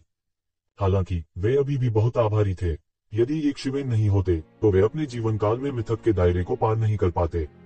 मानव जनजाति में मिथक क्षेत्र के विशेषज्ञों की संख्या को देखकर ही कोई बता सकता है। ये जीवेन ने राहत की सांस ली जब उसके पास अचानक 100 से अधिक मिथरियल विशेषज्ञ आ गए। फिर उसने अपनी कुछ नई अंतर्दृष्टि और ज्ञान को पीछे छोड़ दिया। एक बड़ी ताकत के लिए यह सबसे अहम चीज थी। विरासत सिर्फ संसाधन नहीं थी। जब तक वह जो विरासत पीछे छोड़ गया था तब तक अस्तित्व में था। मानव जनजाति प्रतिभाओं और मिथक क्षेत्र के विशेषज्ञों की एक स्थिर धारा का उत्पादन करने में सक्षम होगी। पुआन दुनिया की मानव जनजाति स्वर्ग के दायरे की पौराणिक मानव जनजाति से बहुत हीन थी। ऐसा नहीं था कि वे हीन थे, लेकिन उनके पास कोई वर्षा नहीं था। किंवदंतियों के अनुसार स्वर्ग क्षेत्र में 100 से अधिक अमर विरासतें थी, लेकिन हुआन दुनिया में एक भी नहीं थी। यहाँ तक अगर वह एक दिन दाव तक पहुँच सकता है और एक अमर विरासत बना सकता है, तो वह स्वर्ग के मानव जनजाति की तुलना नहीं कर सकता है। स्वर्ग क्षेत्र मानव जनजाति का आधार शिविर था, वह स्थान जहाँ मानव जनजाति के अनगिनत कुलीन जाने के लिए तरसते थे। यदि यह इस तथ्य के कारण नहीं होता कि उसके पास समय नहीं था, तो एक शिवेन स्वर्गलोक में चले गए होते। इसके अलावा उन्हें एक स्पष्ट अनुभूति हुई कि स्वर्ग क्षेत्र उनके पिछले जीवन की पृथ्वी से संबंधित हो सकता है। भले ही यह मिथक हो या विरासत, कुछ तो संबंध होना ही था। हालांकि उसे वास्तव में समय नहीं मिला। हालांकि उसे भविष्य में स्वर्गलोक में अवश्य जाना चाहिए। यह भावना और प्रबल होती जा रही थी। उसे लगा कि यह समय अब नहीं है। पिछले लगभग 1 महीने में उसका सबसे बड़ा लाभ केवल इतना ही नहीं था। यह एक अजीब शक्ति थी जो एक अज्ञात स्थान से आई और उसके शरीर में घुस गई। यह उसके शरीर को बेहतर बनाने और उसे और अधिक सही दिशा की ओर ले जाने की कोशिश कर रहा था। इस शक्ति में वह अनगिनत जीवों के विचारों को महसूस कर सकता था। वे सभी जुबान की दुनिया में रहने वाले प्राणी थे। वह तुरंत समझ गया कि यह विश्वास की पौराणिक शक्ति होनी चाहिए। जुबान दुनिया के सभी लोगों ने सोचा कि वह दाव की पुष्टि करने के लिए पहुंच गया था और एक भगवान की तरह उसकी पूजा करता था। गठित विश्वास की शक्ति विशाल और शक्तिशाली थी, जो एक बढ़ती हुई ऊर्जा में बदल गई जो उसकी ओर बढ़ी। उसका शरीर लगभग फटने ही वाला था। इसने उन्हें तुरंत पुआन क्षेत्र की 9वीं परत में प्रवेश करने की अनुमति दी। उनकी खेती में एक कदम और सुधार हुआ। उनके विचार स्पष्ट थे और वह कुछ भी कह सकते थे। वह जो कुछ भी सोचता था उसे समझ सकता था। उसे रहस्यमय स्थान का उपयोग करने की आवश्यकता भी नहीं थी, लेकिन इसने उसे पहले ही महसूस करा दिया कि वह छलांग और सीमा से आगे बढ़ रहा है। यह बेहद आनंददायक था। छलांग और सीमा से आगे बढ़ने की इस भावना ने उसे ऐसा महसूस कराया जैसे वह पूरी तरह से उसमें डूबा हुआ था। उसे लग रहा था कि अगर वह ऐसे ही चलता रहा तो उसे अपना दाव साबित करने में देर नहीं लगेगी। तब तक वह दुनिया में कहीं भी जा सकेंगे। वह इस भाव में लगभग खोसा गया था। हालांकि उन्होंने अभी भी जल्दी प्रतिक्रिया व्यक्त की। जब उसने वास्तव में प्रतिक्रिया की तो उसे लगा जैसे वह ठंडे पसीने में भीग गया हो। विश्वास की शक्ति बहुत अच्छी थी। यह थोड़े समय में लोगों को अद्वितीय ऊंचाइयों पर भेज सकता है। हालांकि उनकी नींव भी बहुत अस्थिर थी। सब कुछ विश्वास के स्रोत पर निर्भर था। यह विश्वास प्राप्त करने के लिए भीड़ों की तरह परमेश्वर के लोगों की तथाकथित चढ़ाई थी। हालांकि यदि विश्वास के सभी स्रोत गायब हो जाते हैं तो तथाकथित ईश्वर भी तेजी से कमजोर हो जाएगा। यही कारण भी था कि तथाकथित भगवान गहरी नींद में सो गए जब तक कि विश्वास का कोई अन्य स्रोत न होता, अन्यथा दिव्य ज्वाला को फिर से जगाने और पुनर्जीवित होने की कोई आशा नहीं होती। वे केवल एक अंतहीन गहरी नींद में सो सकते थे। अंत में वे अपनी दैवीय शक्ति को समाप्त कर देंगे और वास्तव में मर जाएंगे। यद्यपि विश्वास की शक्ति किसी के दाव को जल्दी से सिद्ध कर सकती है, यह किसी के दाव को सिद्ध करने के लिए बाहरी ताकतों पर निर्भर करती है। आखिरकार बाहरी ताकतें अविश्वसनीय थीं। केवल एक ही जिस पर भरोसा किया जा सकता था वह आप स्वयं थे। उसे अचानक याद आया कि येमो ने यही कहा था, अपने दाव को बाहरी बल से सिद्ध करना और स्वयं के बल से अपने दाव को सिद्ध करना। दोनों के बीच का अंतर स्वर्ग और पृथ्वी जैसा था। बाहरी ताकत से अपने दाव को साबित करना आसान था, लेकिन यह स्थिर नहीं था। अधिकांश गिरे हुए देवताओं ने अपने दाव को बाहरी शक्ति से सिद्ध किया था, और जिन्होंने अपने दाव को अपनी शक्ति से सिद्ध किया था वे अधिक मजबूत थे और आगे चल सकते थे। वह मदद नहीं कर सका, लेकिन थोड़ा डर महसूस कर रहा था। उसने लगभग ऐसा शॉर्टकट चुना था क्योंकि वह एक पल के लिए खो गया था। यहाँ तक अगर वह वास्तव में अपने डीओ को साबित करने के लिए इस पर भरोसा करता था तो उसे लगा कि भविष्य में एक दिन वह इसके कारण मर सकता है। समय पर होश में आने के बाद उसने तुरंत विश्वास की शक्ति का उपयोग करना बंद कर दिया। हालांकि वह अपने डीओ को साबित करना चाहता था, लेकिन उसे अपने बल पर भरोसा करना था। अन्यथा यह अपना जीवन दूसरों के हाथों में देने के समान होगा। यह शैतान के प्रलोभन जैसा था। लोगों के लिए मना करना मुश्किल था। बेशक यह केवल यक्षवेन जैसी बड़ी महत्वाकांक्षा वाले व्यक्ति के लिए सच था। अन्य लोगों के लिए यह कुछ ऐसा था जिसकी वे केवल इच्छा कर सकते थे, भले ही वे अपने दाव को साबित करने के लिए बाहरी ताकतों पर निर्भर हों। आखिर दाव शब्द ने बहुत से लोगों के जीवन को नीचे खींच लिया था। हालांकि विश्वास की शक्ति में निहित विशाल ऊर्जा ने अभी भी उसे बहुत उत्साहित किया। यह बहुत बड़ा था, यद्यपि प्रत्येक व्यक्ति के पास इसका थोड़ा सा ही हो सकता है। संयुक्त शक्ति अतुलनीय रूप से विशाल थी। अपने वर्तमान साधना आधार के साथ भी वह भी विश्वास की शक्ति के भार को महसूस कर सकता था। हालांकि विश्वास की यह शक्ति शुद्ध नहीं थी। इसमें से कुछ मजबूत था जबकि कुछ कमजोर था। इसके अलावा उनमें से कई मजबूत आध्यात्मिक विचारों से जुड़े थे। यक्षवेन धीरे धीरे महसूस कर सकती थी कि उनमें बहुत सी इच्छाएं थीं। वह अभी तक उन्हें सही मायने में नहीं समझ सका। शायद यह इस तथ्य से संबंधित था कि उसने वास्तव में अपने दाव की पुष्टि नहीं की थी। लेकिन जैसा कि कहा जाता है, भले ही आपने सुअर का मांस नहीं खाया हो, आपने सुअर को भागते देखा है। वह मोटे तौर पर समझ गया था कि यह शायद विश्वासियों की तथाकथित इच्छा थी। कई लोगों ने देवताओं से प्रार्थना की और बुद्ध की पूजा इस उम्मीद में की कि उनकी इच्छाएं पूरी होंगी। हालांकि यदि उनकी इच्छाएं पूरी नहीं हो पाती तो इस प्रकार का विश्वास धीरे धीरे दूर हो जाता। यह तथाकथित उथला विश्वासी था। इसमें भी कई चीजें शामिल थीं। वह केवल अपने कई वर्षों के अनुभव के आधार पर न्याय कर सकता था। आखिर वह देवता तो नहीं बन गया था। कई महत्वपूर्ण बिंदु थे जो अब तक वह समझ नहीं पाए थे। वह केवल स्वयं ही न्याय कर सकता था। यह जज करने के बाद वह मदद नहीं कर सका, लेकिन आह भर गया। अगर वह भगवान बनने के लिए इस विश्वास की शक्ति पर भरोसा करता तो भविष्य में बहुत परेशानी होती। वह नहीं जानता था कि प्रतिदिन इन विश्वासियों की इच्छाओं से निपटने में कितना समय नष्ट हो जाएगा। इसके अलावा उसकी अपनी ताकत की कोई सीमा नहीं थी। वास्तव में विश्वासियों की संख्या की एक सीमा थी जिसने सीधे तौर पर उसकी अपनी प्रगति को सीमित कर दिया। भविष्य में सभी प्रकार के प्रतिबंधों के बारे में सोचते हुए यह छोटा सा लाभ अब कुछ भी नहीं था। हालांकि विश्वास की इस शक्ति में ऊर्जा ने अभी भी उसे उत्साहित किया। यदि वह इसे आत्मसात कर पाता तो उसकी भविष्य की प्रगति निश्चित रूप से धीमी नहीं होती। हालांकि उसे भविष्य में फिर से ये मुंह को देखना होगा। वे उससे पूछते कि क्या इस विश्वास की शक्ति में मिश्रित विचलित करने वाले विचारों को हल करने का कोई उपाय है। हालांकि उसके पास कोई रास्ता नहीं था और वह इसके बारे में कुछ भी नहीं कर सकता था, लेकिन शैतान राजा के पास एक रास्ता हो सकता है। इसलिए वह केवल विश्वास की इस शक्ति को इकट्ठा कर सकता था और इसे त्यानयुवान मिरर में सील कर सकता था। उनका कहना था कि त्यानयुवान मिरर वास्तव में जादुई था। उनके पास अनगिनत दैवीय उपकरण, दर्जनों छद्म दैवीय उपकरण और कई दैवीय उपकरण थे। हालांकि उनमें से कोई भी विश्वास की शक्ति को सील और एकत्र नहीं कर सका। केवल त्यानयुवान मिरर ही ऐसा कर सकता था। येज़ेबेल का दृढ़ विश्वास था कि हेमो रसातल शैतान भगवान के हाथों कभी नहीं मरेगा, कदापि नहीं। उसने येज़ेबेल को अपने दाव को साबित करते नहीं देखा था। उसने येज़ेबेल को दाव हासिल करते नहीं देखा था। वह इस तरह कैसे मर सकता है? यह बिल्कुल असंभव था। येज़ेबेल ने अपनी मुट्ठी भींच ली। उसकी आंखें थोड़ी नम थीं। येज़ेबेल उठ खड़ी हुई। 3 महीने में आधे से ज्यादा बीत चुके थे। यह प्राचीन बैलेंस लौटने का समय था। रसातल शैतान भगवान, आपकी मृत्यु का समय आ गया है। मूल रूप से वह विशेष रूप से डरता था कि रसातल शैतान भगवान ने पहले ही अपने दाव को साबित कर दिया था। यह उसके लिए अनर्थ होगा। हालांकि अब उसे किसी बात की चिंता नहीं थी।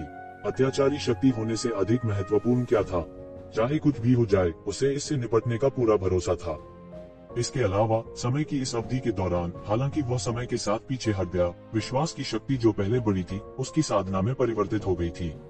उसने वास्तव में पोवान क्षेत्र के 8वें स्तर के शिखर पर कदम रखा था और लगभग पोवान क्षेत्र के 9वें स्तर तक पहुंचने में सक्षम था। सौभाग्य से उसने विश्वास की अधिक शक्ति को अवशोषित नहीं किया।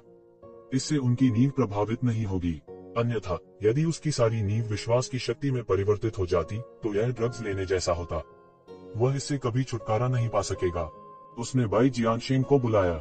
इस समय जब उसने येज़ेबेल को फिर से देखा, यहाँ तक कि येज़ेबेल की एक पुरानी दोस्त बाई जियानशेंग भी खुद को थोड़ा संयमित रखे बिना नहीं रह सकी। अब जुबान की दुनिया में मानव जाति के दिलों में येज़ेबेल की प्रतिष्ठा प्राचीन बैरन से कम नहीं थी। यह और भी ऊंचा था क्योंकि उन्होंने सोचा था कि यक्षवेन पहले ही भगवान बन चुकी थी।